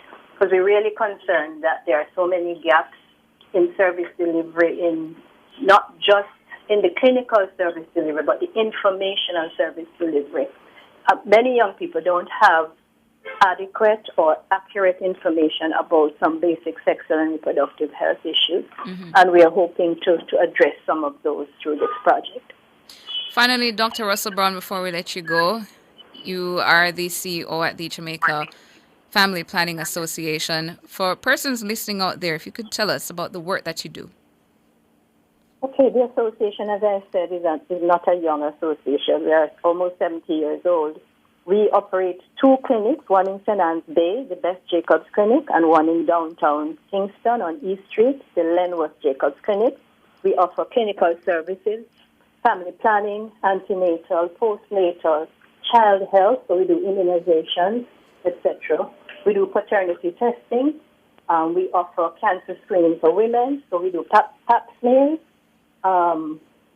We do HIV testing. We do condom distribution as well. And in addition to the clinical work, we do outreach into communities where we do education. Sometimes we partner with other civil society organizations to do that work, but we are very actively engaged. And now that we no longer have the fear and the scare of COVID, we are going to go back into schools. We've just started that again, so we're going into high schools primarily.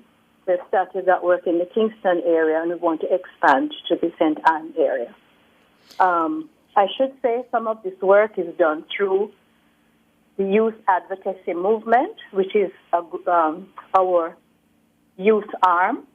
Those are young people between 16 and 26. They are trained to do outreach and education in sexual and reproductive health. It's a voluntary initiative. That is something that we could ask young people in St. Anne to become involved with, to volunteer to be part of that program, Youth Advocacy Movement. Right. Dr. Pauline Russell Brown, who is the CEO of the Jamaica Family Planning Association, talking to us this morning about the youth-led advocacy to tackle reproductive health challenges in St. Anne. It's an EU-backed initiative. Dr. Russell Brown, thank you so much for your time this morning. Not at all. My pleasure. We're going to take a break and come back with your birthdays.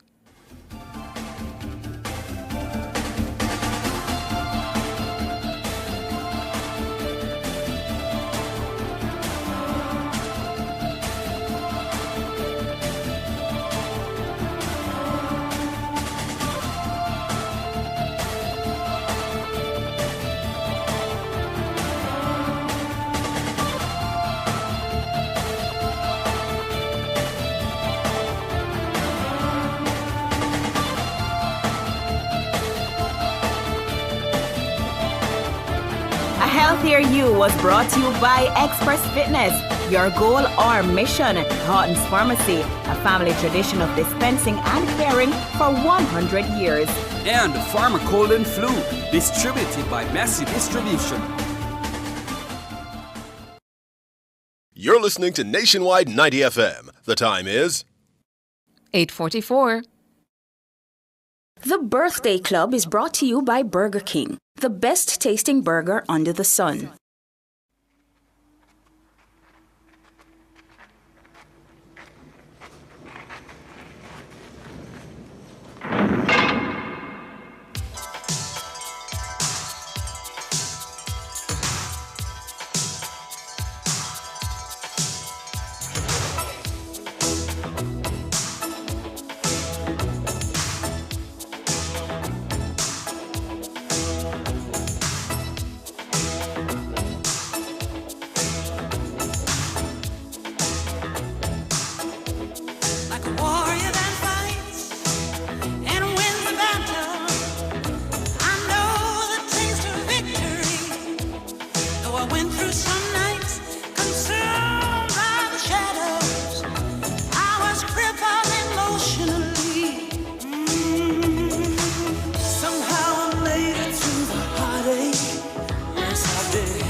I found my way out of the darkness. I kept my faith. I know the day. Kept my faith. When the river was deep, I didn't falter. When the mountain was high, I still believed. When the valley was low, it didn't stop me. No, no. I knew you were waiting. I knew you were waiting for me.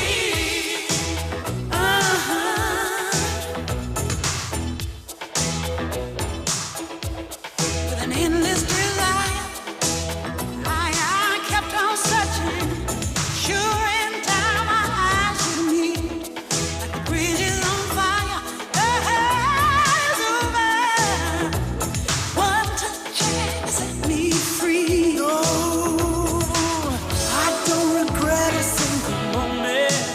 No, I don't. I know you don't. Looking back, when I think of all those disappointments, I just laugh. I know you did. I just laugh. When the river was deep, I didn't falter. When the mountain was high, I still believed. When the valley was low, it didn't stop me. I knew you were waiting. Knew you were waiting for me. That time of the morning when we tell some very special people happy birthday and happy anniversary. Gordon Dixon here on YouTube sending happy birthday greetings to Deanna Thompson from Mousestown District in Hanover. Happy birthday to you, Deanna, coming from Gordon Dixon. He says, enough love. Happy birthday to our friends on Facebook, Jody Anderson, Francis Reed, Nika Pinnock, Dave Beckett, Nabria Camelia Smith, Ramon Barneswell. It's your birthday. Happy birthday to you. Happy birthday as well to Kamisha Allen, Cresho Holmes, Kamal A. L. Brown. Hey to you, Kamal. Happy birthday to you. Happy birthday as well to Allison, Sweet Mischief J.A. Allison has here. Balfour. Happy birthday to you, Allison. It's also the birthday of Mark Smith. Happy birthday, Mark. Hope you have a good one. Who else is celebrating a birthday today? Checking the YouTube chat to see who else is celebrating a birthday. Michael Clark says he would like to wish Audrey Kenton happy birthday. And Michael says she is my caregiver and she's a good lady. So good lady Audrey Kenton, happy birthday to you. Wishing for you a wonderful day. And Fabian Smith sending happy birthday to Zelda Clark. Happy birthday, Zelda. Happy birthday greetings also going out to Steve, and rather this is an anniversary. Angela Jones sending happy anniversary greetings to Steve and Elva Thompson. Celebrating 19 years of marriage today. Happy anniversary to the Thompsons. Wishing you all the best, Angela says. Who else is on the birthday list today? Sims Jason says, Tana, wish my beautiful daughter Monique a happy birthday. Lots of love from her dad. So happy birthday to you, Monique, coming from your dad. Going down the list, who else am I seeing? Rupert Wilson sending happy birthday to grandson Kaizen from Morant Bay. Happy birthday to you, Kaizen, from your grandpa. He's saying to you, I love you, my grandson. Jillian Marston sending happy birthday to Doreen Roberts. Happy birthday, Doreen. Pat Samuel sending happy birthday to Brian Ricketts. Wishing you an amazing day. Happy birthday, Brian. Happy birthday as well to Shalima Bernard, a.k.a. Queen. This one coming from Lorna Pinnock.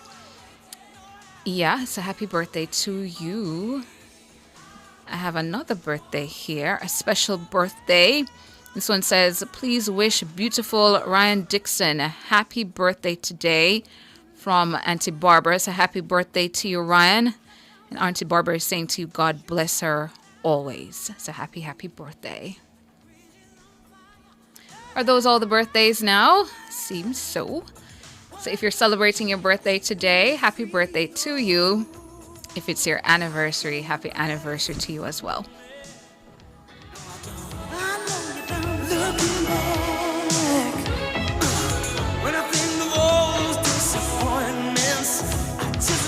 Birthday Club was brought to you by Burger King, the best tasting burger under the sun.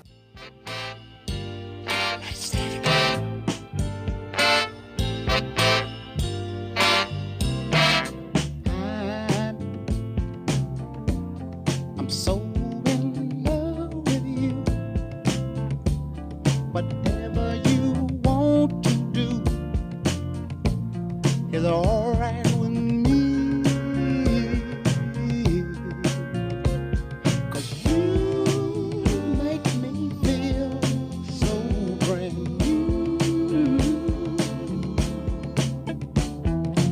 I want to spend my life with you. Let me say, sing, baby, since we've been together. Ooh, loving you forever is what I need. Nora on a party this morning, King. Let me be the one you come Nora, you're never gonna live that one down. Oh, then Mrs. Banton know her good daughter turned out to be, sir. Look how she was raised well. Yeah? The investment in her. Significant investment in her because her parents say, boy, I don't know, spare no expense, you know. And she start well. You understand? But, boy, the party's up now. No, sir. The greatest display of meanness known to man.